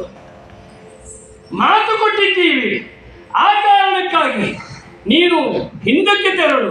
ಪ್ರಪಂಚ ಮುಖಕ್ಕೆ ತಿಳಿಯದ ಹಾಗೆ ನಾನು ನೋಡಿಕೊಳ್ತೇನೆ. ಬೇಕಾಗಿ ನಾನು ಸ್ವೇಚ್ಛೆಯಿಂದಲೇ ಬಂದವನು, ಸ್ವೇಚ್ಛೆಯಿಂದಲೇ ಹೋಗುತ್ತೇನೆ. ನೀನು ಕರೆದು ತಂದೆ ಎನ್ನುವ ಕಾರಣಕ್ಕಾಗಿ ನಾನು ಬಂದವನಲ್ಲ. ನಾನು ಈ ಎಡೆಗೆ ಬರಬೇಕೆಂಬುದಾಗಿ ನಿನ್ನನ್ನು ಸಂಧಿಸುವುದಕ್ಕೆ ಪೂರ್ವದಲ್ಲಿ ನನಗೆ ಬಹಳಷ್ಟು ಜನರು ಹೇಳಿದ್ರು. ಆ ಕಾರಣಕ್ಕಾಗಿ ನಾನು ಬಂದವನು. ಯಾಕೆ? ಸುಗ್ರೀವ ಸಂತ್ರಸ್ತನಾಗಿದ್ದಾನೆ ಎಂಬುದಾಗಿ ನಿನ್ನನ್ನು ಆ ಸಂತ್ರಸ್ತತೆಯಿಂದ ಬಿಡುಗಡೆಗೊಳಿಸುವುದಕ್ಕಾಗಿ ಬಂದಿದ್ದೇನೆ. ಹಾಗಿದ್ದರೆ ನಿನ್ನ ಅಣ್ಣ ವಾಲಿಯನ್ನು ನಾನು ಕೊಲ್ಲಲಿಲ್ಲ. ಯಾಕೆ? ಯಾಕೆ? ನೀನು ಎಲ್ಲ ವಿಷಯ ಹೇಳಿದಿ. ಹೌದು, 2 ಮಂಗಗಳು ಒಂದೇ ತರ ಇದೆ ಅಂತ ಹೇಳಿದ್ದೆ. ಏನು ಮಾಡುವುದು ದೇವ? ಬುಪ್ಪಿ ಬುದ್ಧಿ. ಯಾರು ಹೇಳಬೇಕು ಅಂತ ನೆನಪಾಗುವುದು. ಹೇಗೆ ನೋಡಿದ್ರು ನಿಮ್ಮ ಆಳತನದಲ್ಲಿ ವ್ಯತ್ಯಾಸವೇ ಇಲ್ಲ. ಅದಕ್ಕೆ ಕಾರಣವೂ ಬಹಳಷ್ಟು ಇದೆ. ಹೇಳಿ ಕೇಳಿ ಒಂದು ನಾಡಿನವರು ಒಂದೇ ರೀತಿಯಲ್ಲಿ ಇರ್ತಾರೆ. ನೀನು ಉತ್ತರದಿಂದ ಮತ್ತು ಉತ್ತರಕ್ಕೆ ಹೋದ್ರೆ ಅವ್ರದ್ದೆಲ್ಲ ಕಣ್ಣು ಚಿಕ್ಕದಾಗಿ ಇರ್ತದೆ. ಯಾರು ಯಾರು ಅಂತ ಸಾಮಾನ್ಯ ನಮಗೆಲ್ಲ ಅರ್ಥ ಆಗುದಿಲ್ಲ. ಹಾಗೆ ನೀವು ಮಂಗಗಳು ಒಂದೇ ರೀತಿಯಲ್ಲಿ ಇದ್ದೀರಿ. ಇಬ್ಬರು ತಂದೆ ಬೇರೆಯಾದರೂ ತಾಯಿ ಒಬ್ಬಳೆ. ಹೌದಾ? ತಂದೆ ಬೇರೆಯಾದರೂ ತಾಯಿ ಒಬ್ಬಳೆ. ಮತ್ತೆ ಹುಟ್ಟುವಿಕೆಯಲ್ಲಿಯೂ ಕೂಡ ಬಹಳ ಕಾಲದ ವ್ಯತ್ಯಾಸ ಇಲ್ಲ, ಕೆಲವೇ ಸಮಯ. ಹಾಗಾಗಿ ನಿಮ್ಮ ಆಳ್ತನದಲ್ಲಿ, ಮುಖಲಕ್ಷಣದಲ್ಲಿ ಎಲ್ಲಿಯೂ ನನಗೆ ವ್ಯತ್ಯಾಸ ತಿಳಿಯಲಿಲ್ಲ. ಈಗ ನೀವು ಯೋಚಿಸಿದ್ರೆ ಈ ಸಂದರ್ಭದಲ್ಲಿ ಇನ್ನೊಮ್ಮೆ ನೀನು ಅವನನ್ನು ಕರೆ ಅವ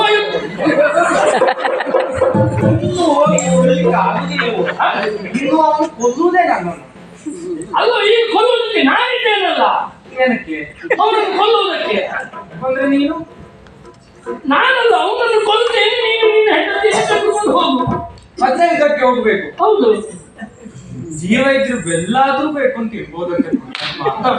ಆ ಪುಣ್ಯಾತ್ಮ ಈಗ ಯಾಕೆ ಅಂದ್ರೆ ಮತ್ತೆ ಪುನಃ ಅದೇ ರೀತಿ ಆಳ್ತನದ ವ್ಯತ್ಯಾಸದಿಂದ ನನಗೆ ತಿಳಿಯಲಿಕ್ಕಿಲ್ಲ ಅಂತ ನೀನು ಹೇಳು. ಹೌದು, ಯೋಚಿಸಬೇಡ. ಅಲ್ಲಿ ನೋಡು, ತಮ್ಮ ಲಕ್ಷ್ಮಣ ವ್ಯವಸ್ಥೆ ಮಾಡಿದ್ದಾರೆ. ಬಾಲಕಾದ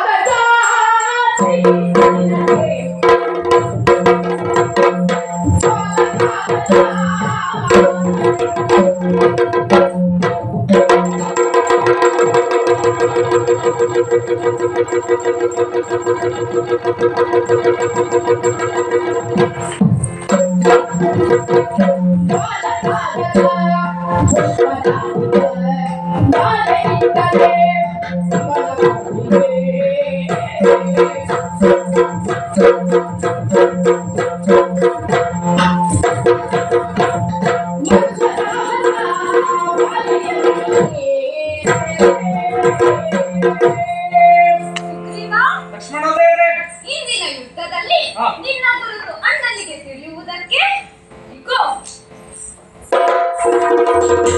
ಸಿದ್ಧಪಡಿಸಿ ಇಟ್ಟಿದ್ದಾರೆ. ಆಗಲೇ ಅಲ್ಲಿ ಸಿದ್ಧ. ಈ ಪರಿಸರದಲ್ಲಿರುವ ಪುಷ್ಪಗಳಿಂದ ಮಾಲೆ ಮಾಡಿದ್ದೇನೆ. ಇದನ್ನು ಧರಿಸಿದ ಮೇಲೆ ನಿನಗೆ ಹೇಗೆ ಅನಿಸ್ತಾ ಇದೆ? ಒಂದು ತರಹದ ಹೊಸತನದ ವಿಶ್ವಾಸ, ಉತ್ಸಾಹ, ಮೈ ಕೈ ನೋವೆಲ್ಲ ಮಾಯವಾಗಿ. ಯಾಕೆ ಅದಕ್ಕೂ ಉತ್ತರ ಉಂಟು. ಯಾಕೆ? ಇದರಲ್ಲಿರುವ ಔಷಧಿಯ ಗುಣ ನಿನಗೆ ಉತ್ಸಾಹ ಉಲ್ಲಾಸವನ್ನು ನೀಡಿತು. ಅಣ್ಣನಿಗೆ ನಿನ್ನ ಗುರುತು ತಿಳಿಯುವುದಕ್ಕೂ ಆಯಿತು. ಹೇಗಿದೆ ನನ್ನ ಉಪಾಯ? ಮೈ ಕೈ ನೋವಿಗೆ ತಕ್ಷಣದ ಪರಿಹಾರ ಮುಂದೆ ಇನ್ನೊಮ್ಮೆ ಕಲಿ. ಆದ್ರೆ ಇಲ್ಲಿ ಕಲಿಯುವುದು ಬೇಡ.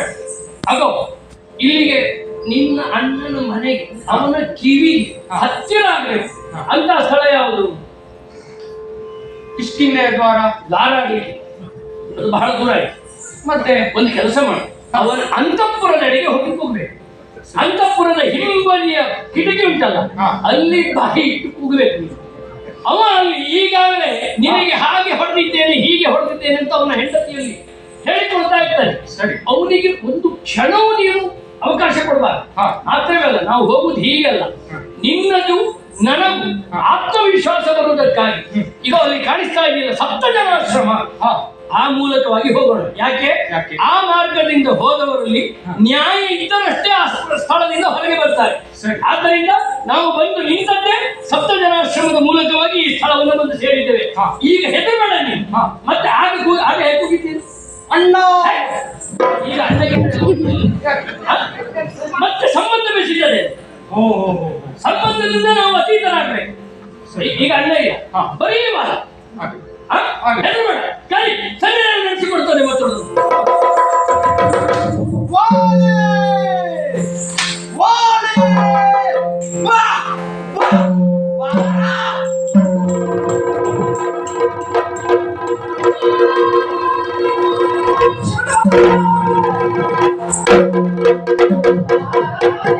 ವಿವೇಕದಿಂದ ತಡೆದು ಶಾಂತದಿಂದೆಗಳು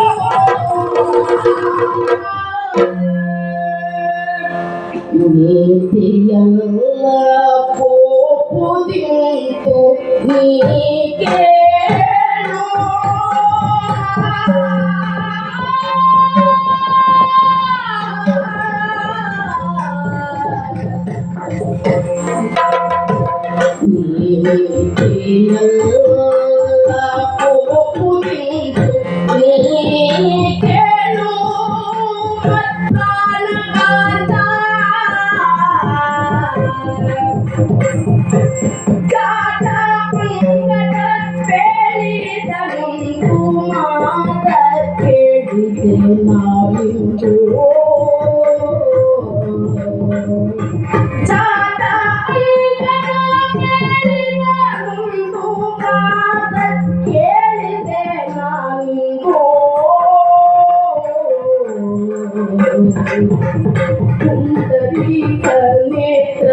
ಮಾತಾಂಡ ಜಾತ ಸುಗ್ರೀವನು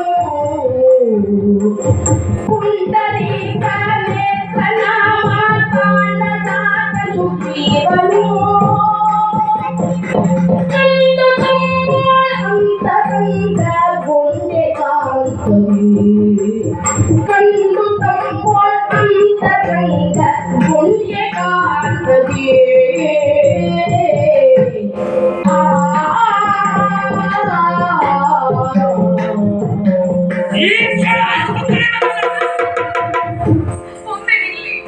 ಏನು ಕಾರಣ ಇದು?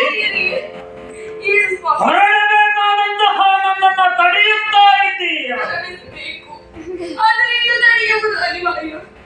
ಪ್ರಭು, ನೀವು ತೊಟ್ಟಂತಹ ವಚನದ ಮೇಲೂ ನಿಮಗೆ ಪರಿಜ್ಞಾನವಿಲ್ಲದೆ ಸುಗ್ರೀವನನ್ನ ಸಖೆ ಮಾಡಿಯುತ್ತೇನೆ ಎನ್ನುವ ಹಾಗೆ ವೀರಾವೇಶದಿಂದ ಮುನ್ನುಗ್ಗುತ್ತಿದ್ದೀರಲ್ಲ. ನನ್ನ ಕಾಲಿಡುವ ಮುನ್ನ ಕಣ್ಣಿಡಬೇಕಂತೆ. ಯಾವುದೇ ಕಾರ್ಯವನ್ನ ಮಾಡುವ ಮುನ್ನ 10 ಬಾರಿ ಆದರೂ ಯೋಚಿಸಬೇಕಂತೆ. ಯೋಚಿಸಿಯೇ ಅವನನ್ನು ಕೊಲ್ಲುವುದಕ್ಕೆ ಹೊರಟಿದ್ದು. ಇಂದು ಸುಗ್ರೀವನ ವಿಚಾರದಲ್ಲಿ ನೀವು ದುಡುಕುತ್ತಿದ್ದೀರಿ ಸ್ವಾಮಿ. ಒಮ್ಮೆ ತಡೆಯಿರಿ ಎಂದೋ ಹೇಳಬೇಕಿದ್ದಂತಹ ವಿಚಾರವನ್ನ ಇಂದು ಹೇಳಬೇಕಾಗಿದೆ. ಏನು ವಿಚಾರ ಅದು? ನೀವೇ ಯೋಚಿಸಿ. ಈ ಹಿಂದೆ ನಿಮ್ಮಿಂದ ಹೊಡೆತ ತಿಂದಂತಹ ಆ ಸುಗ್ರೀವ ಮರಳಿ ನಿಮ್ಮನ್ನ ಯುದ್ಧಕ್ಕೆ ಕರೆಯುವುದಕ್ಕೆ ಅದೆಷ್ಟೋ ಮಾಸಗಳೇ ಕಳೆಯುತ್ತಿದ್ದರು. ಆದರೆ ಇನ್ನು ಹಾಗಲ್ಲ. ಮಧ್ಯಾಹ್ನದ ಹೊತ್ತೇ ಪೆಟ್ಟು ತಿಂದು ಹೋದವ ಆತ ಇಷ್ಟು ಬೇಗ ಚೇತರಿಸಿಕೊಂಡಿದ್ದಾನೆ. ದ್ವಿಗುಣ ಶಕ್ತಿಯನ್ನ ಹೊಂದಿದವನಂತೆ ಅದು ಯಾವುದೋ ಭರಿತ ಹುಮ್ಮಸ್ಸಿನಿಂದ ವಿಶ್ವಾಸದಿಂದ ನಿಮ್ಮನ್ನ ಕೂಗಿ ಕೂಗಿ ಕೆಳಗುತ್ತಿದ್ದಾನೆ ಸ್ವಾಮಿ. ಮಧ್ಯರಾತ್ರಿಯ ಸಮಯ, ಹೌದು, ಸುಖ ನಿದ್ರೆಯಲ್ಲಿದ್ದ ಕ್ಷಣ ಕರೆಯುತ್ತಿದ್ದಾನೆ ಎಂದ ಮೇಲೆ ಇದು ತರ್ಕಿಸಬೇಕಾದಂತಹ ವಿಚಾರವೇ ಅಲ್ಲವೇ?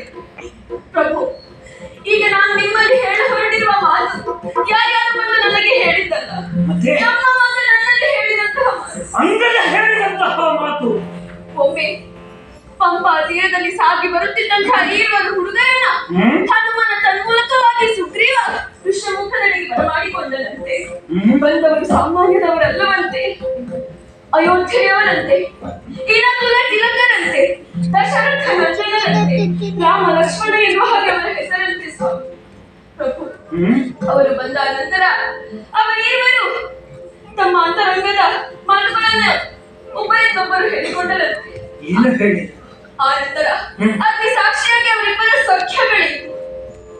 ಹೌದು, ಏಕಾಂತದಲ್ಲಿದ್ದಾಗ ಅವರಿರುವರಲ್ಲಿ ಆದಂತಹ ಆ ಒಪ್ಪಂದದ ಮಾತುಗಳನ್ನು ಅಂಗದ ಮುಂದೆ ನನ್ನಲ್ಲಿ ಹೇಳಿದ್ದಾರೆ. ಅಯ್ಯೋ, ಏನು ಹೇಳಿದ ತಾರ? ಏನು ಹೇಳಿದ ತಾರ? ಆ ಮಾತುಗಳನ್ನು ಯೋಚಿಸುವುದಕ್ಕೂ ನನಗಾಗುತ್ತಿಲ್ಲ. ಭಯವಾಗುತ್ತಿದೆ ಪ್ರಭು. ಅಂಜಿಕೆ ಆಗುತ್ತಿದೆ ನನಗೆ. ಚಿತ್ರಿತಾರಾಂಗಿ ಕೇಳ್ಬಾಲೆ ಚಿತ್ರವಾಯ್ತು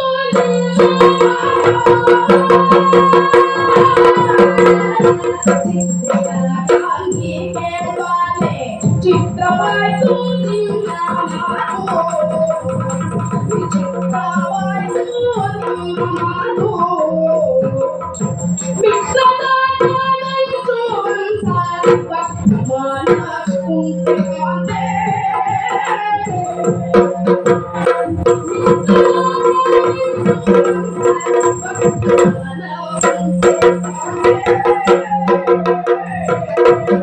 ಅದನ್ನು ಕೇಳಿದಾಗಿನಿಂದ ನನ್ನ ಕೈ ಕಾಲುಗಳು ತಾರ, ತಾರ, ಸ್ವಾಮಿ, ಭಯಪಡಬೇಡ, ಭಯಪಡಬೇಡ.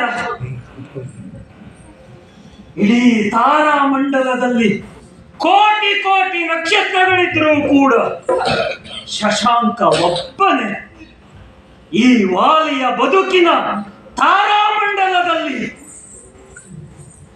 ನನ್ನ ಚಂದ್ರ ನೀನು, ನನ್ನ ಶಶಾಂಕ ನೀನು. ಸಮುದ್ರ ಮಥನದ ಕಾಲದಲ್ಲಿ ನಿನ್ನನ್ನು ನಾನು ಪಡೆದವ. ಅಲ್ಲಿಂದ ಇಲ್ಲಿಯವರೆಗೆ ನನ್ನ ಹೆಜ್ಜೆಯ ಮೇಲೆ ಹೆಜ್ಜೆಯನ್ನಿಟ್ಟುಕೊಂಡು ನನ್ನನ್ನೇ ಅನುಸರಿಸಿ ಬಂದವಳು ನೀನು. ಯಾವ ಕಾಲದಲ್ಲೂ ಕೂಡ ಈ ವಾಲಿಯ ಬಗೆಗೆ ವಿಶ್ವಾಸವನ್ನ ಕಳೆದುಕೊಂಡವಳಲ್ಲ ನೀನು. ಇಲ್ಲ ಸ್ವಾಮಿ. ಇವತ್ತು ನಂಬಿಕೆಯನ್ನ ಕಳೆದುಕೊಂಡು ಹೀಗೆ ರೋಧಿಸುತ್ತಾ ಇದ್ದೀಯಲ್ಲ. ಆ ಒಪ್ಪಂದದ ಮಾತುಗಳು ಹಾಗಿದ್ದವು. ಭಯಪಡಬೇಡ. ಈ ನಿನ್ನ ಪತಿ ವಾಲಿ ಎಂತವನೇ ಇರಲಿ, ಅವನನ್ನ ನಾನು ಬದಲಿದ್ದೇನೆ. ಇಲ್ಲ ಸ್ವಾಮಿ, ಹಾಗಾಗದು. ಯಾಕೆ? ಸುಗ್ರೀವನ ಗೋಳನ್ನ ಕೇಳಿದಂತಹ ರಾಮ ಆಡಿದಂತಹ ಮಾತೇನು ಗೊತ್ತು? ಏನು ಹೇಳಿದ ತಾರ? ತುಂಬುಬಿಯ ಕಾಯವ ಕಾಲಿಂದ ಚಿಮ್ಮಿ ಯೋಧನಗೆ ತುಂಬುಬಿಯ ಕಾಯವ ಕಾಲಿಂದ ಚಿಮ್ಮಿ ಯೋಧನಗೆ ಕಾಲಿಂದ ಚಿಮ್ಮಿ ಯೋಧನಗೆ ಬಂದು ಬೇಡ ಆಮೇಲೆ ಕೇಳುವುದು ಗಾಯವ ಕೇಳುತ್ತಾರ ವೃಕ್ಷಗಳನ್ನು ಸೀಳು ಮಾಡದೀಗ ಕೇಳುತ್ತಾರ ವೃಕ್ಷಗಳನ್ನು ಸೀಳು ಮಾಡದೀಗ ಕೂಡಿ ಬಂದರಂತೆ ಕಾಳಗಕ್ಕೆಂದು ನೀತಿಯಲ್ಲ ಪೋಪು ನಿಂತು ನೀ ಕೇಳು ಮತ್ತಾಣ ಕಾಂದ ನೀತಿಯಲ್ಲ ಪೋಪು ನಿಂತು ನೀ ಕೇಳು ಮತ್ತಾಣ ಕಾಂದ. ಸುಗ್ರೀವನಿಗೆ ರಾಮ ಮಾತಿದ್ದರಂತೆ, ನಿಮ್ಮನ್ನು ಕೊಂದಾಗ ನಿನ್ನ ಪತಿ ರುಮೆಯನ್ನ ಬಿಡಿಸಿಕೊಂಡು ಬರುತ್ತೇನೆ ಎನ್ನುವ ಹಾಗೆ ಆ ರಾಮ ಸಾಮಾನ್ಯನವನಲ್ಲವಂತೆ ಸ್ವಾಮಿ. ಶ್ರೀಮನ್ ನಾರಾಯಣನೇ ನರನಾಗಿ ಅವತಾರವೆಂದಂತೆ ಪ್ರಭು ಯಾರ್ಯಾರು ಹೇಳುತ್ತಾರೆ ಎನ್ನುವುದನ್ನು ನಾನು ನಂಬಿದವನಲ್ಲ. ಸ್ವತಃ ಸುಗ್ರೀವನೇ ರಾಮನ ಸಾಮರ್ಥ್ಯವನ್ನು ಪ್ರತ್ಯಕ್ಷವಾಗಿ ಕಣ್ಣಾರೆ ನೋಡಿದ್ದಾರೆ. ನಮ್ಮ ಅಂಗನನ್ನು ಅಲ್ಲಿಯೇ ಇದ್ದನು. ಏನು ಮಾಡಿದನು ಗೊತ್ತೇ? ಏನು ಮಾಡಿದ್ದಾನೆ? ನೀವು ಕೊಂದಂತಹ ಆ ದುಂದುಬಿಯ ಒಡಲನ್ನ ಕೇವಲ ರಾಮನನ್ನ ಪಾದದಿಂದ ಚಿಮ್ಮನ ಮಾತ್ರಕ್ಕೆ ಯೋಜನಾಂತರದವರೆಗಾಗಿ ಹೋಗಿ ಬಿತ್ತಂತೆ. ಅಷ್ಟೇ ಅಲ್ಲ ಸ್ವಾಮಿ, ಆ ರಾಮ ಕೇವಲ ಒಂದೇ ಒಂದು ಬಾಣದಿಂದ ಸಪ್ತ ತಾಳ ವೃಕ್ಷಗಳನ್ನ ಭಯಪಡದೆ ಇರುವುದಕ್ಕೆ ಹೇಗೆ ಸಾಧ್ಯ ಸ್ವಾಮಿ?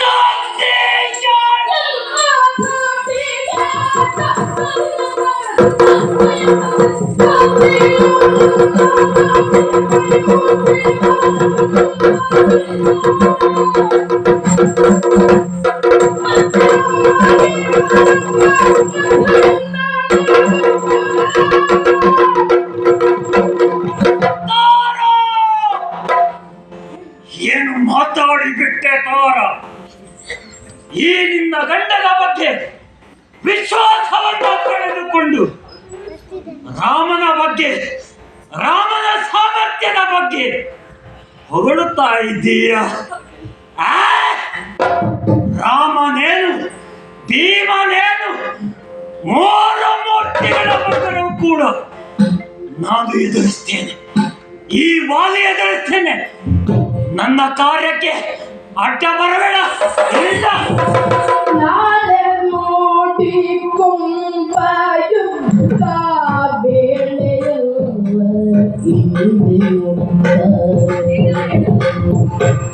ನಾಳೆ ನೋಡಿ ಕೊಂಬ ಯುದ್ಧ, ನಾಳೆ ನೋಡಿ ಕೊಂಬ ಯುದ್ಧ ಬೇಳೆಯಲ್ಲ ಹಿಂದೆ ಮುತ್ತ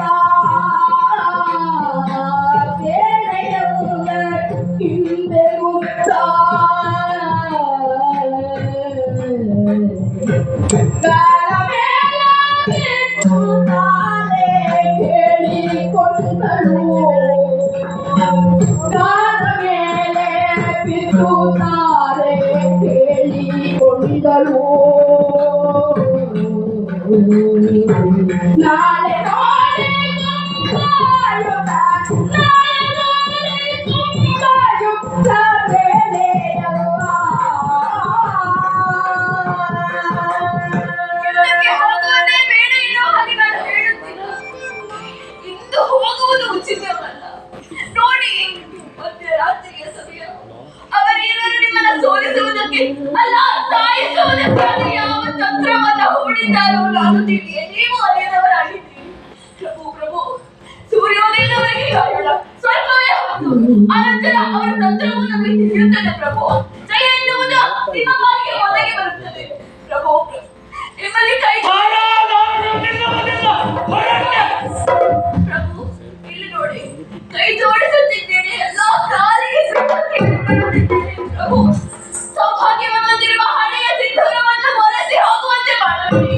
ನಿಮ್ಮ ಕೈಯಲ್ಲಿ ಕಟ್ಟಿರುವಂತಹ ಈ ಮಾಂಗಲ್ಯ ನನ್ನ ಕೈಯಲ್ಲಿ ಬಿಚ್ಚಿಡುವಂತಹ ಪರಿಸ್ಥಿತಿಗೆ ನನ್ನನ್ನು ತರಬೇಡಿ ಪ್ರಭು. ಬೇಡಿ.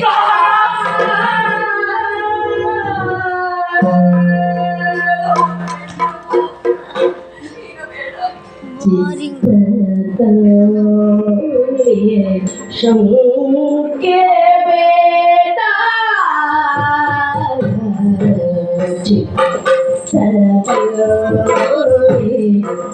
ಶಂಕೆ ಬೇಡ, ಚಿತ್ತದಲ್ಲಿ ಶಂಕೆ ಬೇಡ, ಚಿತ್ತದಲ್ಲಿ ಶಂಕೆ ಬೇಡ.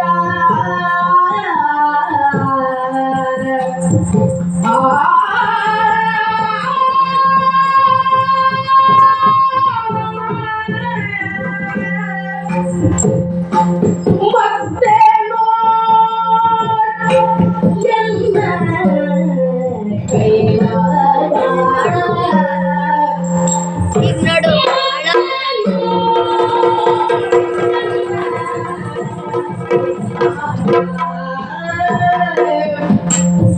ಅತ್ತ ಹೋಗು ತಡೆಯಬೇಡ, ಚಿತ್ರದಲ್ಲಿ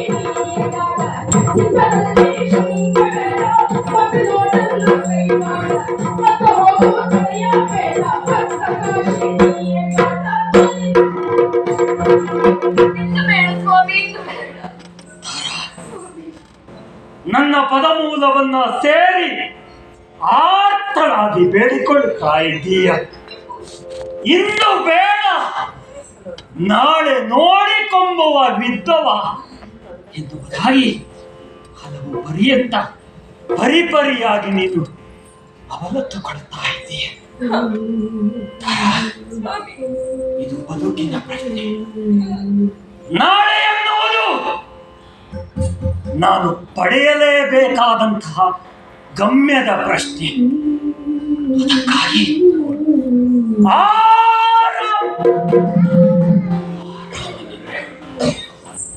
ನಾನು ಎದುರಿಸಬೇಕು.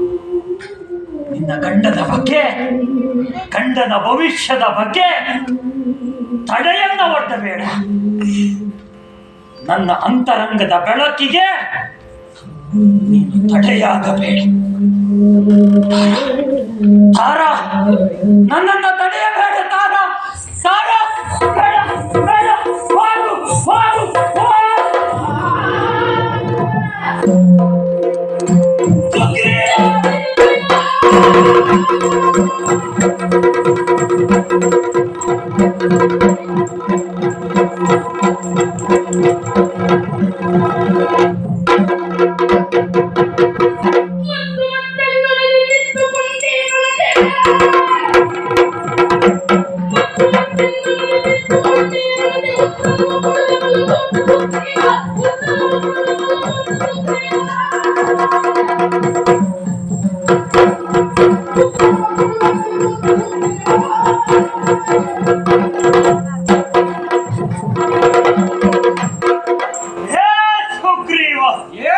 ಇವತ್ತು ಬೆಳಗ್ಗೆ ಅಷ್ಟೇ ನನ್ನಿಂದ ಕೆಟ್ಟು ತಿಟ್ಟು ಓಡಿ ಹೋದವ ನೀನು.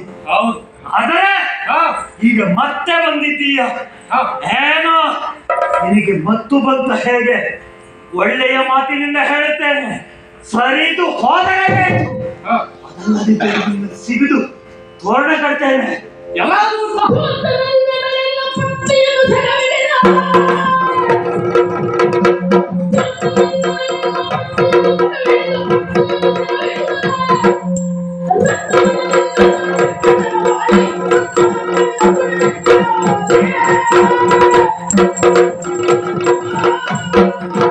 ಮತ್ತು ಮತ್ತೇರಿದ್ದು ನಿನಗೆ ಯಾಕೆ? ಅಧರ್ಮ ಮಾರ್ಗದ ಮತ್ತು ಬೇರೆಯವರ ಹೆಣ್ಣಿನ ಚಪ್ಪಲದ ಮತ್ತು ನನ್ನ ಮತ್ತನ್ನ ಇಳಿಸ್ತೇನೆ.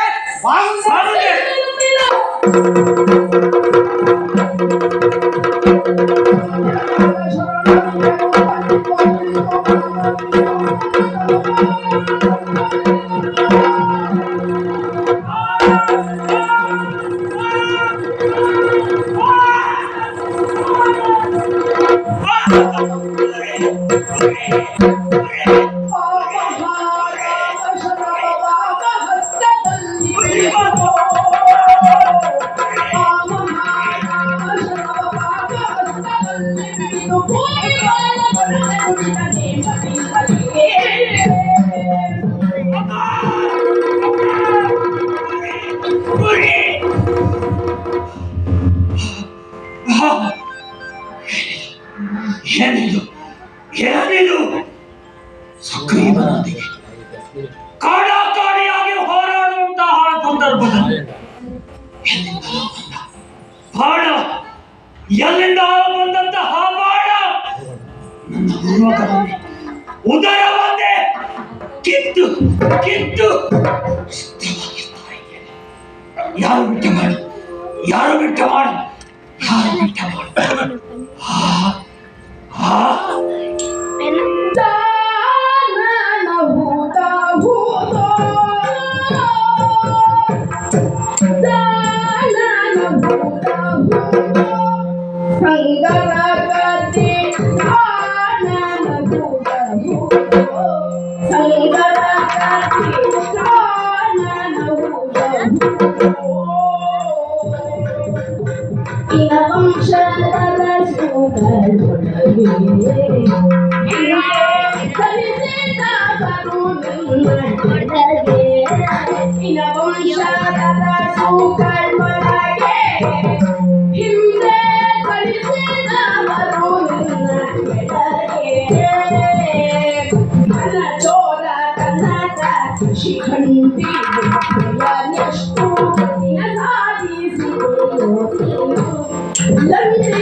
ನೋಡುತ್ತಾ ಇದ್ದೇನೆ, ಇಲ್ಲೊಬ್ಬ ನಾನು ವಿಕೃತವಾಗಿ ಕೂಗುತ್ತಾ ಇದ್ದರೂ ಕೂಡ ಹಸಿ ಹಸಿಯಾಗಿ ಮರದ ಬುಡದಲ್ಲಿ ನಿಂತು ನಗಾಡುತ್ತಾ ಇದ್ದಾರೆ. ಅಂದ್ರೆ ಅಂಗದ ಹೇಳಿದ ರಾಮ ಅಂದ್ರೆ ಇವರೇ ಇರಬೇಕು. ಅಯ್ಯ ರಾಮ, ಏನಯ್ಯ? ನೀನಯ್ಯ. ನಿನ್ನ ಬಗ್ಗೆ ನಾನು ಕೇಳಿದವ, ಏನು? ನಿನ್ನನ್ನ ಕಂಡವನಲ್ಲ. ಈ ಲೋಕದಲ್ಲಿ ರಾಮನ ಬಗೆಗೆ ಆಡುತ್ತಿರುವಂತಹ ಮಾತುಗಳನ್ನ ಕೇಳಿ ಸಂತೋಷಗೊಂಡಿದ್ದು ಹೌದು ನಾನು. ಆದರೆ ಈ ಹೊತ್ತು ಅದರ ಸತ್ಯ ದರ್ಶನವಾಗಿದೆ. ನಾನು ಹಾಗೂ ಸುಗ್ರೀವ ಕಾಡಾಕಾಡಿಯಾಗಿ ಮಾಲ್ಮರೆತು ಹೋರಾಟವನ್ನ ಮಾಡುತ್ತಾ ಇರುವಾಗ ಎಲ್ಲಿಯೋ ಬಂತಹ ಎಲ್ಲಿಂದಲೋ ಬಂದಂತಹ ಬಾಣ ನನ್ನ ಉದರವನ್ನೇ ಚಿತ್ರವಾಗಿಸಿ ನನ್ನನ್ನು ಆಘಾತಗೊಳಿಸಿದ್ದು ಹೌದು. ಆ ಬಾಣದ ತೀವ್ರತೆ ಏನು ಎಂಬುದನ್ನ ನಿನ್ನಲ್ಲಿ ಗುರುತಿಸುತ್ತಾ ಇದ್ದೇನೆ. ನಿನ್ನ ಕಾರ್ಮುಕಕ್ಕೆ ಕಟ್ಟಿದಂತಹ ನಾನು ಇನ್ನೂ ಕೂಡ ಅದು ಕಂಪಿಸುತ್ತಾ ಇದೆ. ಆ ಕಂಪನಕ್ಕೆ ಕಾಡಿನ ಹಕ್ಕಿ ಪಕ್ಷಿಗಳೆಲ್ಲ ಹೆದರಿಕೊಂಡು ಓಡಿ ಹೋಗಿದ್ದು ಸತ್ಯ. ನಾವು ಸೂಕ್ಷ್ಮ ಜೀವಿಗಳು, ಸೂಕ್ಷ್ಮ ಮತಿಗಳು. ನಮಗೆ ಶಬ್ದದಿಂದಲೋ ವಾಸನೆಯಿಂದಲೋ ಎದುರಾಗಬಹುದಾದಂತಹ ಅಪಾಯವನ್ನ ಗುರುತಿಸುವುದಕ್ಕೆ ಸಾಧ್ಯ. ನೀನು ಹೂಡಿದಂತಹ ಬಾಣದ ಬಗೆಗಾಗಿ ಅಥವಾ ನಿನ್ನ ಬಗೆಗಾಗಿ ಯಾವ ಸುಳಿವು ಸಿಗದೆ ನನ್ನ ಮೇಲೆ ಬಾಣವನ್ನ ಪ್ರಯೋಗಿಸಿದೆಯಲ್ಲ ನೀನು, ಶಾಬಾಸ್. ಇದರಿಂದಲೇ ಅರ್ಥವಾಗುತ್ತದೆ ನೀನೆಷ್ಟು ಬಿಲ್ಗಾರ ಎನ್ನುವುದು. ಮತ್ತೆ ಕೇಳಿದರೆ ಇಬ್ಬರು ಸಮದಂಡಿಯಾಗಿ ಹೋರಾಟವನ್ನ ಮಾಡಬೇಕಿದ್ರೆ ಒಬ್ಬರ ಮೇಲೆ ಲಕ್ಷಿಸಿ ಕೇಂದ್ರೀಕರಿಸಿ ಬಾಣವನ್ನು ಹೂಡುವುದಷ್ಟು ಸುಲಭದ ಸಂಗತಿಯಲ್ಲ. ಆದರೂ ಕೂಡ ಚಾಣಾಕ್ಷತೆಯಿಂದ ನನ್ನ ಮೇಲೆ ಬಾಣವನ್ನ ಪ್ರಯೋಗಿಸಿದೆಯಲ್ಲ ನೀನು, ರಾಮ. ನಿನ್ನ ವಂಶದ ಬಗ್ಗೆ ನಾನು ಕೇಳಿದಂತಹ ವಿಚಾರ ಸೂರ್ಯ ವಂಶ. ಈ ಸೂರ್ಯ ವಂಶದಲ್ಲಿ ಅದೆಷ್ಟು ಮಂದಿ ಮಹನೀಯರು ಆಳಿ ಬಾಳಿ ಮೆರೆದವರಿದ್ದಾರೆ. ನಿಜ. ಮನು, ಮಾಂದಾತ, ಶಿಬಿ, ಭಗೀರಥ, ಹರಿಶ್ಚಂದ್ರ, ಎಷ್ಟು ಹೆಸರುಗಳು. ಅಂತಹ ವಂಶದಲ್ಲಿ ನೀನು. ಆದರೆ ನೀನು ಮಾಡಿದಂತಹ ದುಷ್ಕೃತ್ಯ ಯಾವುದು? ಮರದ ಮರೆಯಲ್ಲಿ ನಿಂತು ಬಾಣವನ್ನ ಪ್ರಯೋಗಿಸಿದೆಯಲ್ಲ, ನಿನ್ನ ವಂಶಕ್ಕೆ, ಅದರ ಧವಳ ಕೀರ್ತಿಗೆ ಸಂದರ್ಭವನ್ನ ಸೃಷ್ಟಿ ಮಾಡಿ ಬಿಟ್ಟಿಯಲ್ಲ. ಎಂತಹ ನೀಚನೆನ್ನುವುದು ಎನ್ನುವುದು ಇದರಿಂದಲೇ ಅರ್ಥವಾಗುತ್ತದೆ. ರಾಮ, ಮುಂದೆ ಹೋಗುವ ದಾರಿಯಲ್ಲಿ ನಿನ್ನ ಪರಿಚಯವನ್ನ ಕೇಳಿದ್ರೆ ಹೇಳು ನೀನು. ನಾನು ರಾಮ, ಕಾಡಿನ ಮಂಗನನ್ನ ಕೊಲ್ಲುವುದಕ್ಕೆ ಮರದ ಬುಡದಲ್ಲಿ ಮರೆಯಲ್ಲಿ ನಿಂತು ಬಾಣ ಪ್ರಯೋಗವನ್ನ ಮಾಡಿದ್ದೇನೆ. ಹೇಳು ಹೇಳು. ನಿನ್ನ ಕೀರ್ತಿ ಹೆಚ್ಚುತ್ತದೆ, ನಿನ್ನ ವಂಶದ ಕೀರ್ತಿ ಬೆಳಗ್ತದೆ. ನೀನು ಯಾರ ಮಗ? ದಶರಥನ ಮಗ.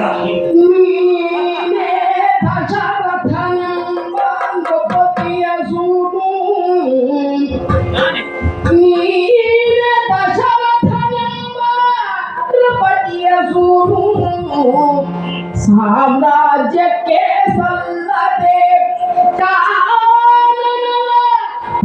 ಅವರಯನ್ನು ಹೋಗಾಡಿದ ಅತಿಬಲನು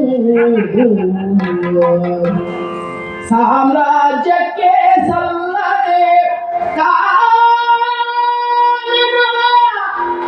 ಅವರೆಯಂ ಹೋರಾಡಿದ ಅತಿಬಲನು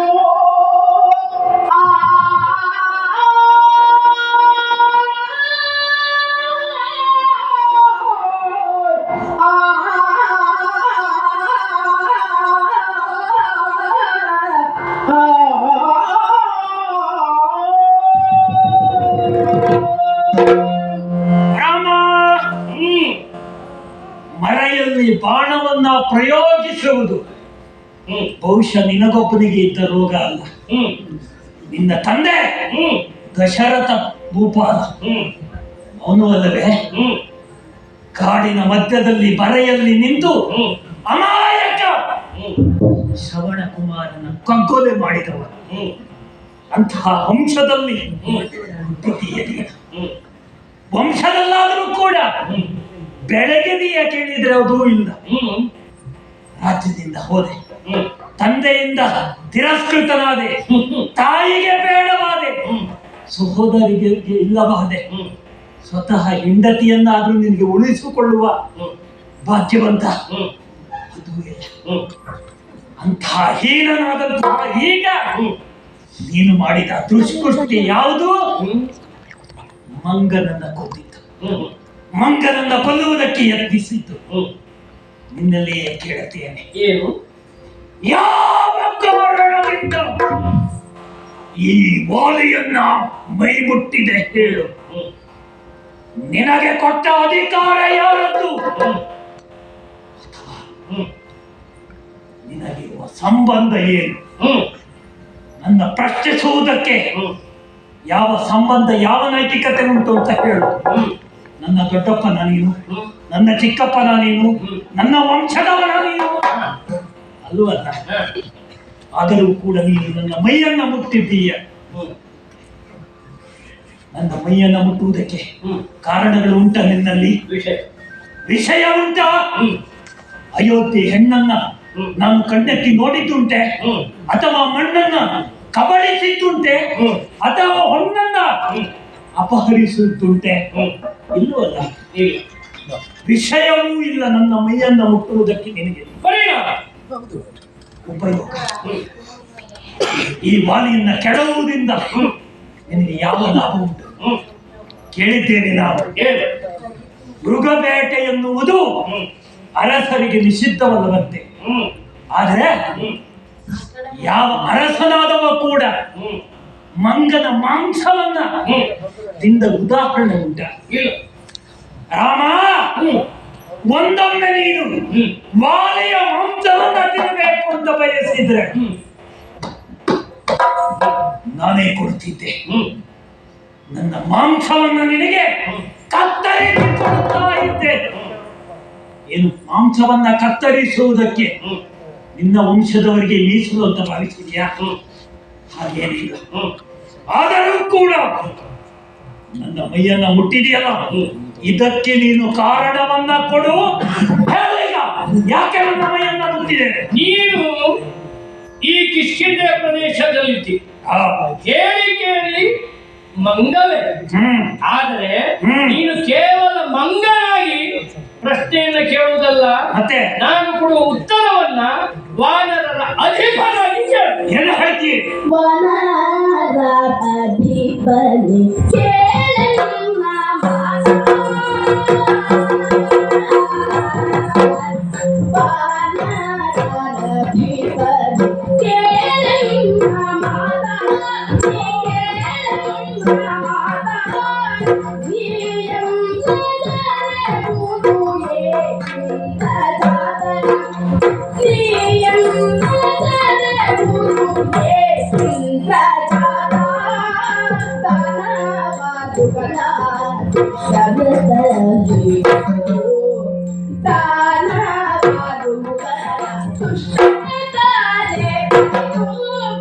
Johnny,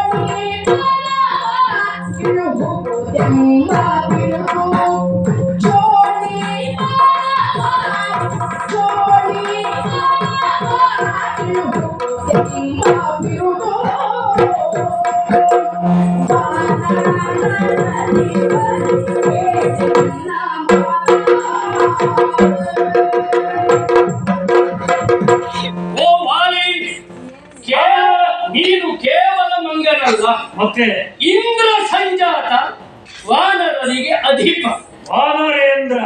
ಅಷ್ಟೇ ಅಲ್ಲ, ಹ್ಮ್ ನೀನು ನಿನ್ನದ್ದಾದಂತಹ ಧರ್ಮವನ್ನ ಪರಿಪಾಲಿಸುತ್ತಾ ಬಂದವರು, ಹ್ಮ್ ಉತ್ತರದ ಔತ್ತರೇಯರ ಹ್ಮ್ ನೀತಿ ಸಂಹಿತೆಗಳನ್ನು ನಿನ್ನ ಜೀವನದಲ್ಲಿ ಅಳವಡಿಸಿಕೊಂಡವನು, ಹ್ಮ್ ತ್ರಿಸಂಧ್ಯೆಗಳಲ್ಲಿಯೂ ಹ್ಮ್ ಸಮುದ್ರದಲ್ಲಿ ಸ್ನಾನವನ್ನಗೈದು ನಿತ್ಯಾನೀಕವನ್ನು ಮುಗಿಸಿ ಸೂರ್ಯನಿಗೆ ಅರ್ಘ್ಯ ಕೊಡುವಂತಹ ಎತ್ತರದವನು. ಹಾಗಾಗಿ ನಿನಗೆ ಹೇಳ್ತಾ ಇದ್ದೇನೆ, ಏನು? ಆ ನೆಲೆಯಲ್ಲಿ ನಿಂತು ನೀನು ನನ್ನ ಪ್ರಶ್ನೆಗಳನ್ನು, ನೀನು ಕೇಳಿದ ಪ್ರಶ್ನೆಗೆ ನನ್ನ ಉತ್ತರವನ್ನು ಪರಂಪರಿಸು. ಹೇಳ್ತಾ ಇದೆಯಲ್ಲ, ನಿನ್ನ ದೇಹಕ್ಕೆ ನನ್ನ ಬಾಣ ತಾಗಿದ್ದು ನಿಜ, ಅದರಿಂದ ರಕ್ತ ಓತಪ್ರೋತವಾಗಿ ಹರಿಯುತ್ತಿರುವುದು ನಿಜ. ಆ ನೋವಿನಿಂದಾಗಿ ಓತಪ್ರೋತವಾಗಿ ನೀನು ನನ್ನನ್ನು ದೂಷಿಸ್ತಾ ಇದೆಯಲ್ಲ, ಓ ಅಲ್ಲಿ ಅದಕ್ಕೆಲ್ಲದಕ್ಕೂ ಕಾರಣವಿದೆ. ನೀವು ಇಷ್ಟು ಹೊತ್ತಿನವರೆಗೂ ಮಾತಾಡ್ತಾ ಇದ್ರೆ ನಾನು ಸುಮ್ಮನೆ ನಿಂತಿದ್ದೇನೆ ಎಂಬಲ್ಲಿಗೆ ನಿನ್ನ ಮಾತನ್ನು ನಾನು ಒಪ್ಪಿಕೊಂಡಿದ್ದೇನೆ ಅಂತ ಅರ್ಥ ಅಲ್ಲ. ಮತ್ತೆ ನಿನ್ನ ಒಳಗಿನ ನೋವು ಆ ರಕ್ತದ ಮೂಲಕವಾಗಿಯೂ ನಿನ್ನ ವಾಕ್ ಪ್ರವಾಹದಿಂದಲೂ ಹೊರ ಬರುವಷ್ಟು ಬರಲಿ ಅಂತ ಕಾಯ್ತಾ ಇದ್ದದ್ದು ಎನ್ನುವಲ್ಲಿಗೆ ನೀನು ಮಾಡಿದ್ದನ್ನೆಲ್ಲ ನಾನು ಒಪ್ಪಿಕೊಂಡಿದ್ದೇನೆ, ನೀನು ನನ್ನ ಮೇಲೆ ಮಾಡಿದ ಆರೋಪಗಳನ್ನು ಒಪ್ಪಿಕೊಂಡಿದ್ದೇನೆ ಅಂತ ಅರ್ಥ ಅಲ್ಲ. ನೀನೇ ಹೇಳಿದಿ ನಾನು ಸೂರ್ಯವಂಶದವನು ಎಂಬುದಾಗಿ. ಬಲ್ಲೆಯಷ್ಟೇ, ಇಯಂ ಭೂಮಿ ಇಕ್ಷ್ವಾಕೂಣಾಮ, ಕೇಳಿದೆಯಲ್ಲ, ಇಯಂ ಭೂಮಿ ಇಕ್ಷ್ವಾಕೂಣಾಮ ವನ ಶೈಲ ಕಾನನಾನಾಮ ಮೃಗ ಪಕ್ಷಿ ಪಶೂಣ ನಿಗ್ರಹಾನುಗ್ರಹದಂದಾಪಯತಿ. ಸೂರ್ಯನ ಕಿರಣ ಬೀಳುವ ಎಲ್ಲಿಯವರೆಗೆ ಬೀಳುತ್ತದೆ ಅಲ್ಲಿಯವರೆಗೂ ಸೂರ್ಯವಂಶದವರ ಅಧಿಕಾರವಿದೆ. ಯಾವುದರ ಮೇಲೆ? ಮೃಗ ಪಕ್ಷಿ ಪಶೂಣ, ಮೃಗಗಳ ಮೇಲೂ ಪಕ್ಷಿಗಳ ಮೇಲೂ ಮನುಷ್ಯರ ಮೇಲೂ ಎಲ್ಲವುಗಳ ಮೇಲೂ ನಮ್ಮ ಅಧಿಕಾರವಿದೆ. ನೀನು ಮಾಡಿದಂತಹ ಕಾರ್ಯ ಆ ನೆಲೆಯಲ್ಲಿ ಪರಿಗ್ರಹಿಸಲ್ಪಡ್ತದೆ. ಈ ಕಿಷ್ಕಿಂದೆ ಇರುವುದು ಆ ಸೂರ್ಯನ ಕಿರಣ ತಲುಪುವ ಸ್ಥಳದಲ್ಲಿಯೇ ತಾನೆ. ಹಾಗಾಗಿ ನೀನು ಕೇಳಿದಂತಹ ಅನುಬಂಧ ಚತುಷ್ಟಯಗಳಲ್ಲಿ ಮೊದಲನೇ ನನಗಿರುವ ಅಧಿಕಾರ ಏನು ಅಂತ ಸೂರ್ಯವಂಶದವನಾಗಿ ಬಂದಿದ್ದೇನೆ. ಮತ್ತೆ ಹೇಳಿದೆ, ನೀವು ಅಲ್ಲಿಂದ ತೊಲಗಲ್ಪಟ್ಟವನು, ಅಲ್ಲಿಂದ ಹೊರ ಹಾಕಲ್ಪಟ್ಟು.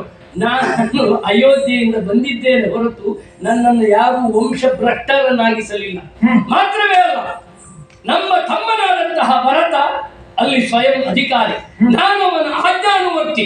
ನಗರ ಪ್ರದೇಶವು ತಮ್ಮನಾದಂತಹ ಭರತನಿಗೂ, ಈ ಕಾರಣ ಪ್ರದೇಶವು ಇಲ್ಲಿರುವಂತಹ ದುಷ್ಟ ದಾನವರು ಮೃಗ ಪಕ್ಷಿಗಳನ್ನು ನಿಗ್ರಹಿಸುವ ಹೊಣೆಯನ್ನು ಆ ಅಧಿಕಾರಿಯಿಂದ ಅರ್ಥಾತ್ ನನ್ನ ತಮ್ಮ ಭರತನಿಂದ ಪ್ರದತ್ತವಾಗಿ ಬಂದಿದೆ ನನಗೆ ಎಂಬಲ್ಲಿಗೆ ನನ್ನ ಅಧಿಕಾರ ಸ್ಥಾಪನೆ ಬಗ್ಗೆ ನಿನಗೆ ಸಂಶಯವಿಲ್ಲವಷ್ಟೇ? ಖಂಡಿತವಾಗಿಯೂ ಇಲ್ಲ. ಮುಂದಿನ ಪ್ರಶ್ನೆ ಏನು? ಅಧಿಕಾರ ಎನ್ನುವುದು ಉಂಟೇ ಉಂಟು, ಆದ್ರೆ ಯಾವ ಅಪರಾಧದಲ್ಲಿ ನನಗೆ ಶಿಕ್ಷೆ? ನೀನು ಮಾಡಿದ್ದು ನ್ಯಾಯವೋ? ನ್ಯಾಯವೇ ತಮ್ಮನ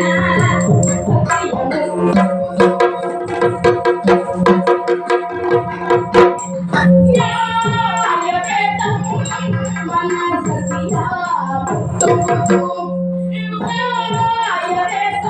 ತಮ್ಮನ ಸತಿಯ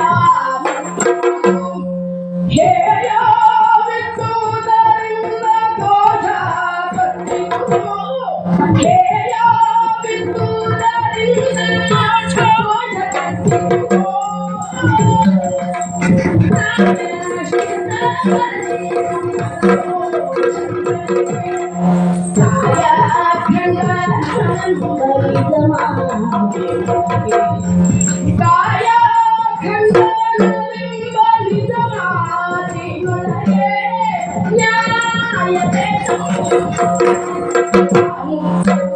ಸತಿಯ ಪ್ರಶ್ನಿಸ್ತಾ ಇದ್ದೀನಿ, ಯಾವ ಕಾರಣಕ್ಕೆ ನನಗೆ ಈ ಶಿಕ್ಷೆ? ನೀನು ಮಾಡಿದ್ದು ನ್ಯಾಯವು? ಅನ್ಯಾಯವನ್ನು ಏನು ಮಾಡಿದ್ದೇನೆ ಅಂತ ಬೇಕಲ್ಲ. ನಿನ್ನ ಆತ್ಮಸಾಕ್ಷಿಯನ್ನು ಕೇಳಿ. ಏನು? ಯಾವಾಗಲೇ ಒಬ್ಬ ಯಾವುದೇ ಕಾರ್ಯವನ್ನು ಮಾಡಿದರೂ ಬೇರೆಯವರು ಏನೆಂದುಕೊಳ್ಳುತ್ತಾರೋ ಎನ್ನುವುದು ಮುಖ್ಯ ಅಲ್ಲ. ಪ್ರತಿಯೊಬ್ಬನಿಗೂ ತಾನು ಮಾಡಿದ್ದು ಸರಿ ಎನ್ನುವುದು ತನ್ನ ಆತ್ಮಕ್ಕೆ ಅನಿಸಿಕೊಳ್ಳಬೇಕು. ಅದಕ್ಕೆ ಆತ್ಮಸಾಕ್ಷಿ ಅಂತ ಹೇಳ್ತಾರೆ. ನಿನ್ನ ತಮ್ಮನಿಗೆ ಬೇಡ, ಅದೆಲ್ಲ ವಿಚಾರ ಬೇಡ, ತಮ್ಮನ ವಿಚಾರಕ್ಕೆ ಆಮೇಲೆ ಬರೋಣ. ಈ ಹಿಂದೊಮ್ಮೆ ಮಾಯಾವಿ ಎನ್ನುವಂತಹ ರಕ್ಕಸ ಹೆಣ್ಣೊಂದನ್ನು ಅಪಹರಿಸಿಕೊಂಡು ಹೋಗ್ತಾ ಇದ್ದ. ಆ ಸಂದರ್ಭದಲ್ಲಿ ನೀನೇನು ಮಾಡಿದಿ? ಅವಳನ್ನ ರಕ್ಷಿಸಿದ್ದು ನಾನೇ. ಹೇಗೆ? ಅವನನ್ನು ಅಟ್ಟಿಸಿಕೊಂಡು ಹೋಗಿ ಅವನನ್ನು ಶಿಕ್ಷಿಸಿ ಅವಳನ್ನು ಕರೆತಂದೆ. ಯಾವ ಅಧಿಕಾರ? ನಿನಗೆ ಯಾವ ಅಧಿಕಾರ? ನನ್ನ ಭೂಮಿಯ ಎದುರುಗಡೆಯಿಂದ ಇದ್ದಂತಹ ನಿನ್ನ ಭೂಮಿ ಸೂರ್ಯ ವೃತ್ತಕ್ಕೆ ಸಂಬಂಧಪಟ್ಟಂತಹದ್ದು, ಸೂರ್ಯ ವಂಶದ ಅಡಿಯಲ್ಲಿ ಬರುವಂತಹದ್ದು ಈ ಕಿಷ್ಕಿಂದೆ. ನೀನು ನಿನ್ನ ತಮ್ಮನ ಹೆಂಡತಿಯನ್ನು ಅಪಹರಿಸಿಕೊಂಡು ಹೋದೆಯಲ್ಲ, ಹೇಗೆ? ಅದು ನ್ಯಾಯವೋ? ರಾಮ, ಏನು? ಕೇವಲ ಇದು ಹೆಣ್ಣನ್ನ ಅಪಹರಿಸಿದ್ದಾಳೆ ಎಂಬ ಹೆಣ್ಣನ್ನ ಇಟ್ಟುಕೊಂಡಿದ್ದೇನೆ ಎನ್ನುವ ನೆಲೆಯಲ್ಲಿ ನೋಡುವುದಕ್ಕೆ ಬರುವುದಿಲ್ಲ. ಮತ್ತಿನ್ಯಾವ ನೆಲೆಯಲ್ಲಿ? ನನಗೂ ತಮ್ಮನಿಗೂ ಇದ್ದಂತಹ ದ್ವೇಷದ ಕಾರಣ. ಅದಕ್ಕಿಂತ ಮೊದಲು ನೀನು ಪಾಣಿಗ್ರಹಣ ಸತ್ಯ ಹೌದವು. ಅವನಿಗೆ ಪಾಣಿಗ್ರಹಣ ಅಗ್ನಿ ಸಾಕ್ಷಿಯಾಗಿ ಮದುವೆ ಮಾಡಿಸಿಕೊಟ್ಟದ್ದು ಯಾರು? ಯಾರು? ನಾನೇ ಮಾಡಿಸಿಕೊಟ್ಟಿದ್ದು. ಅಲ್ಲಿಗೆ ನಿನ್ನ ಸ್ಥಾನ ಏನಾಯಿತು? ತಂದೆಯ ಸಮಾನ. ತಂದೆ ಸಮಾನ ಅಂತ ಆದ್ಮೇಲೆ ಅವನಿಗೆ ಮಗ ಸಮಾನ ಆದರು. ರಾಮ, ಹೌದಾ? ಹೌದು, ಖಂಡಿತ. ಅವನ ಹೆಂಡತಿ ನಿನಗೆ ಸೊಸೆ ಆಯ್ತಳು. ಸೊಸೆಯಿಂದ ಮೇಲೆ ಮಗಳಿಗೆ ಸರಿಯಲ್ಲೋ? ಹಾಗಿದ್ದ ಮೇಲೆ ತಂಗಿಯನ್ನು, ಸೊಸೆಯನ್ನು, ಮಗಳನ್ನು ಯಾವ ಧೈರ್ಯದಿಂದ ತಂದು ನೀನು ನಿನ್ನ ಅರಮನೆಯಲ್ಲಿ ಇಟ್ಟುಕೊಳ್ತೀನಿ? ರಾಮ, ಕೇವಲ ಹೆಣ್ಣಿನ ಕಾರಣದಿಂದ ನೋಡುವುದಕ್ಕೆ ಬರುವುದಿಲ್ಲ ಅಂತ ಅದಕ್ಕೆ ಹೇಳಿದ್ದು. ಮತ್ಯಾವ ಕಾರಣ? ನನಗೂ ಹಾಗೂ ನನ್ನ ತಮ್ಮನಿಗೆ ಇದ್ದಂತಹ ದ್ವೇಷ, ಆ ಕಾರಣದಿಂದಲೇ ಹುಟ್ಟಿಕೊಂಡಂತಹ ಸತಿ ಅಪಹರಣ ಇದು. ಮತ್ತೆ ಕೇಳಿದ್ರೆ ಏನು? ನ್ಯಾಯವನ್ನ ವಿಮರ್ಶಿಸುವಾಗ ಕೇವಲ ಒಂದು ಮುಖದಿಂದ ನೋಡುವುದಕ್ಕೆ ಸಾಧ್ಯ ಇಲ್ಲ, ಬೇಕಾಗಿಲ್ಲ. ಈಗ ನ್ಯಾಯಪಾಲಕನಾಗಿ ನೀನು ನನ್ನಲ್ಲಿ ಕೇಳಿದ್ದುಂಟಾ? ಕೇಳಿ. ಯಾಕೆ ಉಮೆಯನ್ನ ನೀನು ಇಟ್ಟುಕೊಂಡಂತ ನೀನು ನ್ಯಾಯಾಧೀಶನಾಗಿ ನನ್ನಲ್ಲಿ ಕೇಳಿದ್ದುಂಟಾ? ಕೇಳಬೇಕಾಗಿತ್ತೆ. ಯಾಕೆ ಕೇಳಲಿಲ್ಲ? ಯಾಕೆ? ಕೇವಲ ಏಕಮುಖದಿಂದ ನೀನು ನನಗೆ ಶಿಕ್ಷೆಯನ್ನ ಕೊಟ್ಟೆ. ಸುಗ್ರೀವನ ಮಾತನ್ನ ನಂಬಿಕೊಂಡು ನನಗೆ ಶಿಕ್ಷೆಯನ್ನ ಕೊಟ್ಟಿಯಲ್ಲ, ಇದು ನ್ಯಾಯಾಧೀಶನಾಗಿ ಅಗ್ನಿಗೋ ಗರನಶ್ಚೈವ. ಸರಿಯಾಗಿ ಕೇಳಿಸಿಕೊ. ಅಗ್ನಿಗೋ ಗರನಶ್ಚೈವ ಶಸ್ತ್ರಪಾಣಿ ಧನಾಪಹ ಕ್ಷೇತ್ರದಾರ ಹರಶ್ಚೈವ ಷಡೇದೇಹಿ ಆತ ತಾಯಿನಃ. ಅಂತಹ ಆತ ತಾಯಿಯರನ್ನ ಯಾವ ವಿಚಾರಣೆ ಇಲ್ಲದೆ ಬಂಧಿಸುವುದು ಸೂರ್ಯವಂಶದವರ ಕೀರ್ತಿ. ಅಗ್ನಿಗೋ ಗರನಶ್ಚೈವ. ಯಾವಾತ ಒಬ್ಬ ಬೆಂಕಿಯನ್ನು ಕೊಡುತ್ತಾನೆ, ಯಾವಾತ ಒಬ್ಬ ವಿಷವನ್ನು ಉಣಿಸ್ತಾನೆ, ಯಾವಾತನೊಬ್ಬ ಶಸ್ತ್ರದಿಂದ ಇನ್ನೊಬ್ಬನನ್ನು ಕೊಲ್ಲುವುದಕ್ಕೆ ಹೊರಟಿದ್ದಾನೆ, ಯಾವನು ಇನ್ನೊಬ್ಬನ ಸ್ವತ್ತನ್ನು ಅಪಹರಿಸಿದ್ದಾನೆ, ಅವನಿಗೆ ನೀನು ಬರುವ ದೂರ, ನೀನು ಆ ಗುಹೆಯಲ್ಲಿದ್ದಂತಹ ಸಂದರ್ಭದಲ್ಲಿ ನಿನ್ನ ತಮ್ಮನಿಗೆ ಅಭಿಷೇಕ ಆಗಿತ್ತೋ ಇಲ್ಲವೋ? ಹಾಗಿದ್ದ ಮೇಲೆ ಒಬ್ಬ ಅಭಿಷಿಕ್ತನಾದವನನ್ನ ಅನುಷ್ಠಿತಗೊಳಿಸುವುದಕ್ಕೆ ಯಾವ ಧರ್ಮಶಾಸ್ತ್ರದಲ್ಲಿ ಉಂಟು? ಹಾಗಿರುವಾಗ ಅವನನ್ನು ನೀನು ಅನುಷ್ಠಿತಗೊಳಿಸಿದ್ದು, ಅವನನ್ನು ಓಡಿಸಿದ್ದು, ಅರ್ಥಾತ್ ಅವನ ಧನವನ್ನು ಅಪಹರಿಸಿದ್ದು ಅಪರಾಧ. ಮತ್ತೊಂದು ವಿಚಾರ, ಶಸ್ತ್ರಪಾಣಿ ಅವನನ್ನ ಮೃತ್ಯುಬಂಧದಿಂದ ಬಂಧಿಸಿ ಅವನ ಗೋಣನ್ನು ಮುರಿಯುವುದಕ್ಕೆ ಹೊರಟವನು ನೀನು. ಅದಕ್ಕಾಗಿ ನೀನು ಆತ ತಾಯಿಯನ್ನು ಪರಿಗಣಿಸಲ್ಪಡ್ತಿ. ಅವನ ಬಾಳಿಗೆ ಬೆಂಕಿಯನ್ನು ಇಟ್ಟವನು ನೀನು. ಅಗ್ನಿದ ಗರಳಶ್ಚೈವ ವಿಷವನ್ನ ಇಕ್ಕಿದಿ. ಅವನ ದಾಂಪತ್ಯದ ಬದುಕಿಗೆ ವಿಷವನ್ನ ಇಕ್ಕಿದವನು ನೀನು. ಅಷ್ಟೇ ಅಲ್ಲ, ಅವನ ಕ್ಷೇತ್ರವನ್ನು ಅಪಹರಿಸಿದೆ ಎನ್ನುವುದಕ್ಕೆ ನಾನು ಮೊದಲೇ ಹೇಳಿದ್ದೇನೆ. ಅವನ ಹೆಂಡತಿ ದಾರಾಹರ, ಅವರ ಹೆಂಡತಿಯನ್ನು ಅಪಹರಿಸಿದವು. ಇವುಗಳಲ್ಲಿ ಯಾವುದೇ ಒಂದು ತಪ್ಪನ್ನು ಮಾಡಿದರೂ ಅಂಥವರನ್ನು ಅವಿಚಾರಣೆಯ ಹಂತವ್ಯ, ಅಂಥವರನ್ನು ವಿಚಾರಣೆ ಇಲ್ಲದೆ ಕೊಲ್ಲಬಹುದು ಎನ್ನುವುದು ನಮ್ಮ ಧರ್ಮಶಾಸ್ತ್ರ. ಈ 6 ತಪ್ಪುಗಳನ್ನು ಮಾಡಿದವನಿಗೆ ನಿನಗೆ ಇಷ್ಟು ದಿವಸ ಬದುಕಲಿಕ್ಕೆ ಬಿಟ್ಟದ್ದೇ ಹೇಳ್ತಾರೆ. ಅಷ್ಟೇ ಅಲ್ಲ, ಯೌವನಂ ಧನ ಸಂಪತ್ತಿ ಪ್ರಭುತ್ವಂ ಅವಿವೇಕತಃ. ಇದು ಒಂದೊಂದು ಒಬ್ಬನಲ್ಲಿ ಇದ್ದರೂ ಕೂಡ ಅಂಥವನಿಗೆ ಸಾವಿಗೆ ಕಾರಣವಾಗುತ್ತದೆ. ಇದು 4 ನಿನ್ನಲ್ಲಿ ಇದ್ದು ಮಾಡಬಾರದ ಕುಕೃತ್ಯವನ್ನ ಎಸಗಿ ಈಗ ನಾನು ಏನು ತಪ್ಪು ಮಾಡಿದ್ದೇನೆ ಅಂತ ಕೇಳ್ತಿಲ್ಲ. ಯಾವ ಧೈರ್ಯದಿಂದ ಕೇಳ್ತೀನಿ ನೀನು? ರಾಮ, ಏನು ಈಗ ನನಗೆ ಬಾಣವನ್ನ ಪ್ರಯೋಗಿಸಿದೆಯಲ್ಲ, ಮುಂದೇನು ಮಾಡ್ತೀಯ? ಅದಕ್ಕಾಗಿ ಶರವನ್ನು ನಿನ್ನ ಎಸಗಿದ್ದೇನೆ. ಆದರೆ ನಿನಗೆ ಇನ್ನೂ ಪ್ರಶ್ನೆ ಉಂಟು.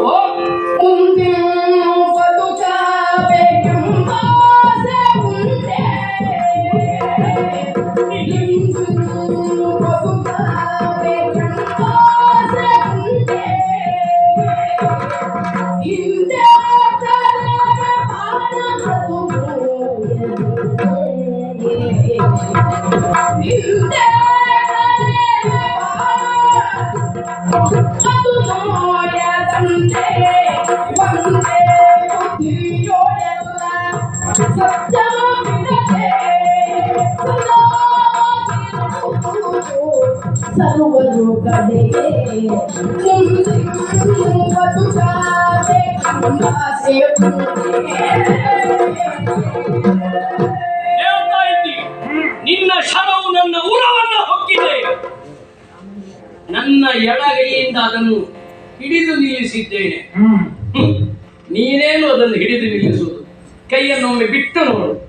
ಅದು ಒಂದು ತೀರ ಮಾತ್ರವಾದರೂ ಮುಂದೆ ಸರಿದೀತು ಅಲ್ಲ, ಹಿಂದಕ್ಕೆ ಎಳೆಯುವುದಕ್ಕೆ ಪ್ರಯತ್ನಿಸು.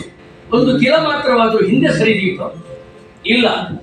ಇಕ್ಷ್ವಾಕು ವಂಶದವರು, ರಘು ವಂಶದವರು, ವಿಶೇಷವಾಗಿ ಈ ರಾಮ ಹೊಡೆಯುವುದು ಮೈಯಿಂದಲ್ಲ ಮನಸ್ಸಿನಿಂದ. ನಾನು ಸಂಕಲ್ಪ ಪೂರ್ವಕವಾಗಿ ಬಿಟ್ಟಂತಹ ಸಜೀವ ಅಸ್ತ್ರಗಳು ಬೃಹದಾಶ್ವರಿಂದ ಕುಶಿಕ ಮಹಾರಾಜನಿಗೆ ಬಂದಂತಹ 50 ಬಾಣಗಳು. ಆ 50 ಬಾಣಗಳು ಸಜೀವ ಅಸ್ತ್ರಗಳು.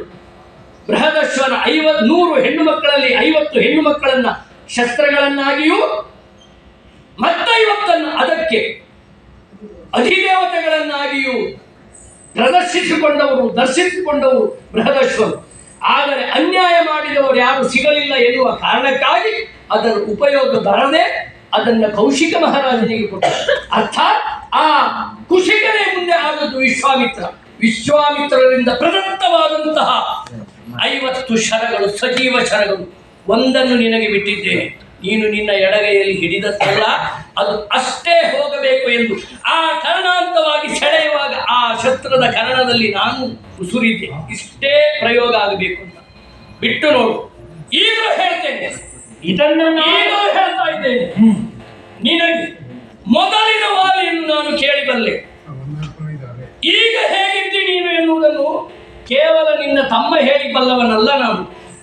ಕಬಂಧನೆನ್ನುವಂತಹ ಗಂಧರ್ವ ಶಾಪಗ್ರಸ್ತನಾದವ, ಶಾಪ ವಿಮುಕ್ತಿಗೊಂಡು ಮೇಲೆ ಹೋಗುವಂತಹ ಸಂದರ್ಭದಲ್ಲಿ ವಿಶ್ವಾವಸು ಗಂಧರ್ವನಾಗಿ ಹೋಗುವಂತಹ ಆತ ಹೇಳಿದ್ದ ನಿನ್ನ ಬಗ್ಗೆ. ವಾಲಿನ ಕೃತಕೇಮಿಷಃ, ಸುಗ್ರೀವ ಸಂತ್ರಸ್ತನು ಅವನಿಂದ. ಹಾಗಾಗಿ ಅವನನ್ನು ಸುಗ್ರೀವನಿಗೆ ನೀನು ನ್ಯಾಯವನ್ನು ಒದಗಿಸಿಕೊಡಬೇಕು ಅಂತ.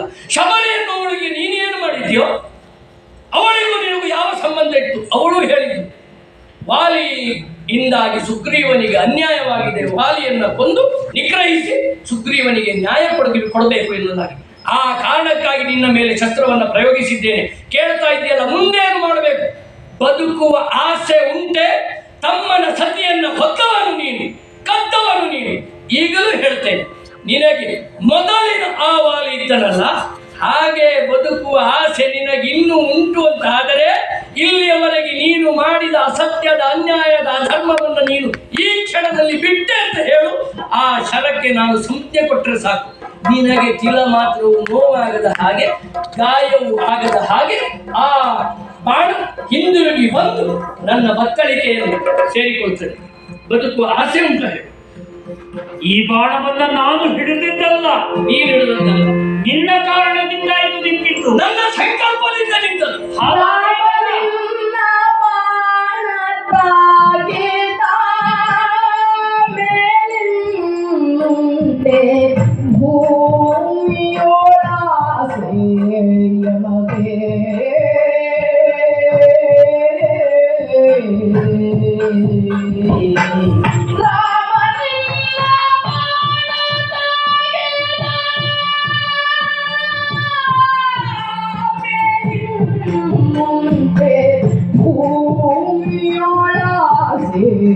ಯಮಗೆ. ಕಾಮಿತ ಬೇರಿಲ್ಲ ಚಿತ್ತದಿ,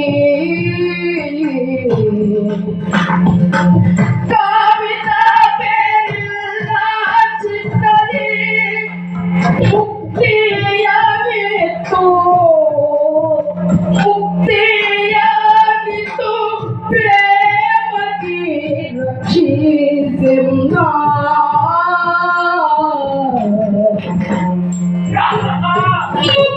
ಮುಕ್ತಿಯನಿತ್ತು ಪ್ರೇಮಕ್ಕೆ ರಕ್ಷಿಸಿಂದ.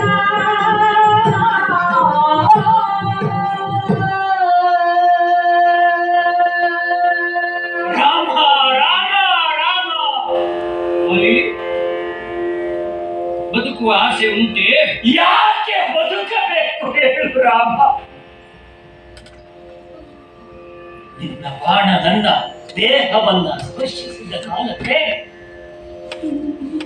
ನನ್ನೊಳಗಿರುವಂತಹ ಕಶ್ಮಲಗಳೆಲ್ಲ ಮಾತಿನ ಮೂಲಕವಾಗಿ ಪ್ರವಹಿಸುತ್ತಾ ಹಲವು ಪರಿಯಲ್ಲಿ ನಿನ್ನನ್ನು ಜರಿದೆ ಬಂಧಿಸಿದೆ. ಅದರ ಅರ್ಥ ವಾಲಿಯ ಅಂತರಂಗದಲ್ಲಿ ಮೂಡಿದಂತಹ ಪ್ರಶ್ನೆಗಳು ಅಲ್ಲ ರಾಮ. ಮುಂದೊಂದು ಕಾಲದಲ್ಲಿ ರಾಮನಿಗೆ ಕಳಂಕ ಬರಬಾರದು. ರಾಮ ಯಾಕೆ ವಾಲಿಯನ್ನ ಕೊಂದ? ಪ್ರಪಂಚಕ್ಕೆ ನೀನು ಉತ್ತರವಾಗಬೇಕು ಎನ್ನುವ ಕಾರಣಕ್ಕಾಗಿ ನನ್ನನ್ನು ಪ್ರಶ್ನಿಸಿದ ರಾಮ. ನೀನೆಷ್ಟು ದೊಡ್ಡ ವ್ಯಕ್ತಿ ಎನ್ನುವುದು ಈ ಮೂಲಕ ನನಗೆ ಅರ್ಥವಾಗಬಹುದು. ಬದುಕುವ ಆಸೆ ಇದ್ದರೆ ನಿನ್ನನ್ನು ಬಿಡುತ್ತೇನೆ. ನಿನ್ನ ಹಳೆಯ ದುಷ್ಟವಾಲಿಯನ್ನ ನೀನು ಹೊರಕ್ಕೆ ಕಳುಹಿಸು ಎನ್ನುವುದಾಗಿದೆ. ದುಷ್ಟವಾಲಿಯನ್ನು ನೀನು ಕೊಂದರೆ ಶಿಷ್ಟವಾಲಿಯನ್ನು ನಾನು ರಕ್ಷಿಸ್ತೇನೆ. ಒಂದೊಂದು ಕಾಲದಲ್ಲಿ ಸಮುದ್ರ ಮಥನವನ್ನ ಮಾಡುವಂತಹ ಕಾಲದಲ್ಲಿ ಎರಡು ದಂಡೆಯ ಮೇಲೆ ನಿಂತು ಸಮುದ್ರವನ್ನ ಮಥಿಸಿದೆ. ಆ ಕಾಲಕ್ಕೆ ವಿಷ್ಣುವಾಗಿ ನೀನು ಬಂದು ನನಗೆ ವರವನ್ನ ಕೊಡುತ್ತೇನೆ, ಏನು ಬೇಕು ಅಂತ ಹೇಳಿದೆ.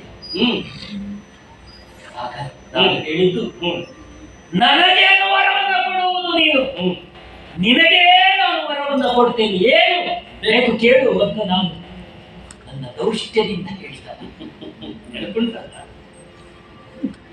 ಈಗ ನೆನಪಾಗುತ್ತಾ ಇದೆ. ಆ ಕಾಲದಲ್ಲಿ ನೀನು ಹೇಳಿದ್ದು ನಿನ್ನ ಜೀವವನ್ನ ಕೊಡು, ನಿನ್ನ ಜೀವವನ್ನ ಕೊಡು, ವಾಲಿ ಕೊಡ್ತೀಯ ನಿನ್ನ ಜೀವವನ್ನ ಅಂತ ನೀನು ಕೇಳಿದ. ಆದರೆ ಆಗ ನೀನು ಪಡೆದವನಲ್ಲ. ಮುಂದೊಂದು ಕಾಲದಲ್ಲಿ ನನಗೆ ಬೇಕಾದಾಗ ನಿನ್ನ ಜೀವವನ್ನ ನಾನು ಪಡೆಯುತ್ತೇನೆ ಎನ್ನುವುದಾಗಿ ನೀನು ಹೇಳಿದ. ಅಲ್ಲಿವರೆಗೆ ನಿನ್ನ ಜೀವವನ್ನೇ ನನ್ನ ಜೀವದಲ್ಲಿ ಉಳಿಸಿಕೊಂಡು ರಾಮ, ನಿನ್ನ ಜೀವವನ್ನ ನೀನು ಮರಳಿ ಪಡೆಯುವಾಗ ನನ್ನನ್ನು ಪ್ರಶ್ನಿಸುವಂತಹ ಅಗತ್ಯ ಉಂಟೆ? ಮತ್ತೆ ಕೇಳಿದೆಯಲ್ಲ, ಈ ಅಪರಾಧ ಯಾವೊಬ್ಬ ವ್ಯಕ್ತಿಯಾಗಲಿ ಅಬಲೆಯಾದ ಹೆಣ್ಣಿನ ಮೇಲೆ ಪ್ರೇಮವನ್ನ ಮಾಡಬಹುದು, ಆದರೆ ಯಾವ ಕಾಲಕ್ಕೂ ಕೂಡ ಅವಳನ್ನ ಸಾಯಿಸುವಂತಹ ಅಥವಾ ಬಲಾತ್ಕಾರ ಮಾಡುವಂತಹ ಕಾರ್ಯಕ್ಕೆ ಒಂದೊಂದು ಮುಂದಾದ ಅಂತ ಹೇಳಿದ್ರೆ ನಡು ರಸ್ತೆಯಲ್ಲಿ ಅವನನ್ನ ಹೊಡೆಯಬೇಕು. ಇದು ಲೋಕಕ್ಕೆ ಪಾಠವಾಗಬೇಕು. ಅಂತಹ ಹೇಯ ಕೃತ್ಯವನ್ನ ಮಾಡಿದ ಇದು ಇಂದಿನ ಸಮಾಜಕ್ಕೂ ಕೂಡ ಇದೇ ಮಾದರಿಯಾಗಬೇಕು. ಮುಂದಿನ ಸಮಾಜಕ್ಕೂ ಸೇರಿ ಬರ್ತದೆ. ಈಗ ಇದೇ ಪಾಠವಾಗಬೇಕು. ಈಗ ಯುಗಾಂತರಕ್ಕೂ ಇದೇ ಪಾಠ. ಅದಕ್ಕಾಗಿ ನನ್ನ ಸಾವನ್ನ ನಾನು ಒಪ್ಪಿಕೊಳ್ತಾ ಇಲ್ಲ. ಈಗ ನಿನ್ನ ನೀನು ಬಯಸುವಂತಹ ಜೀವವನ್ನ ಪಡೆದುಕೋ. ಆದರೆ ಒಂದು ಹೇಳಿ, ನನ್ನ ತಮ್ಮನಲ್ಲಿ ಎರಡು ಮಾತಾಡುವುದಕ್ಕೆ ಅವಕಾಶ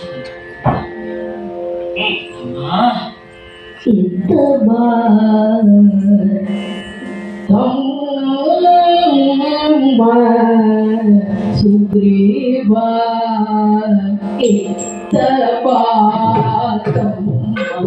ಸುಗ್ರೀವ ಕೃಷ್ಣ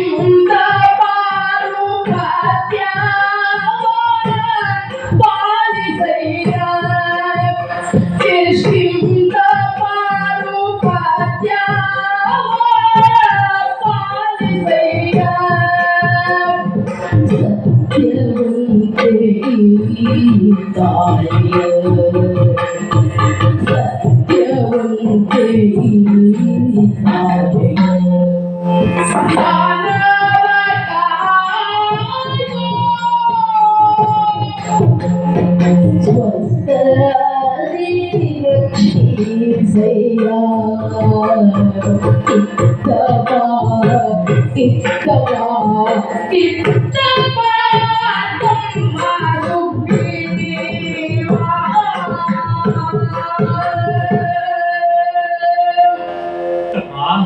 ಅಣ್ಣ ತಮ್ಮ ಅಣ್ಣ ಒಂದು ಕಾಲದಲ್ಲಿ ವಾಲಿ ಸುಗ್ರೀವರಂದ್ರೆ ಜಗತ್ತಿಗೆ ಆದರ್ಶವಾಗಿ ಬದುಕಿದರು. ಆದರೆ ಯಾವುದೋ ಒಂದು ಬದುಕಿನ ವಿಸ್ಮೃತಿಗೆ ಒಳಗಾಗಿ ನಿನ್ನ ಮೇಲೆ ಹೊಡಿದೆ ಬಂದಿತ್ತು ತಮ್ಮ. ನಿನ್ನ ಬಾಯಿಂದ ಅಣ್ಣ ಅಂತ ಕೇಳುವಂತಹ ಯೋಗವು ಪುಣ್ಯವು ನನಗಿಲ್ಲ ತಮ್ಮ.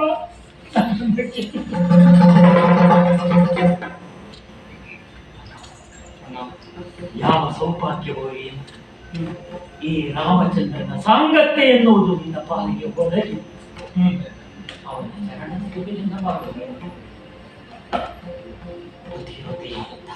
ತಾಯಿ ಅವಳನ್ನ ಕೂಡಿಕೊಂಡು ಮತ್ತೆ ರಾಜ್ಯವನ್ನು ಮಾಡು. ಆಗ ಅಂಗದನಂದ ಸದ್ಬುದ್ಧಿಯ ತಮ್ಮ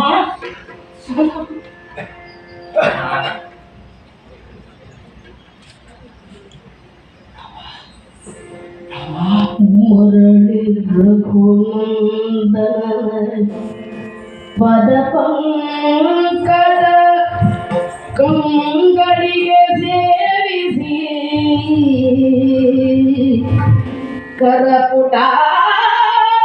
ಕರಪುಟಾಂಜಲಿಯಿಂದ ಮುತ್ತಿಸಿದನು ದೈನ್ಯ ಭಾವದಲ್ಲಿ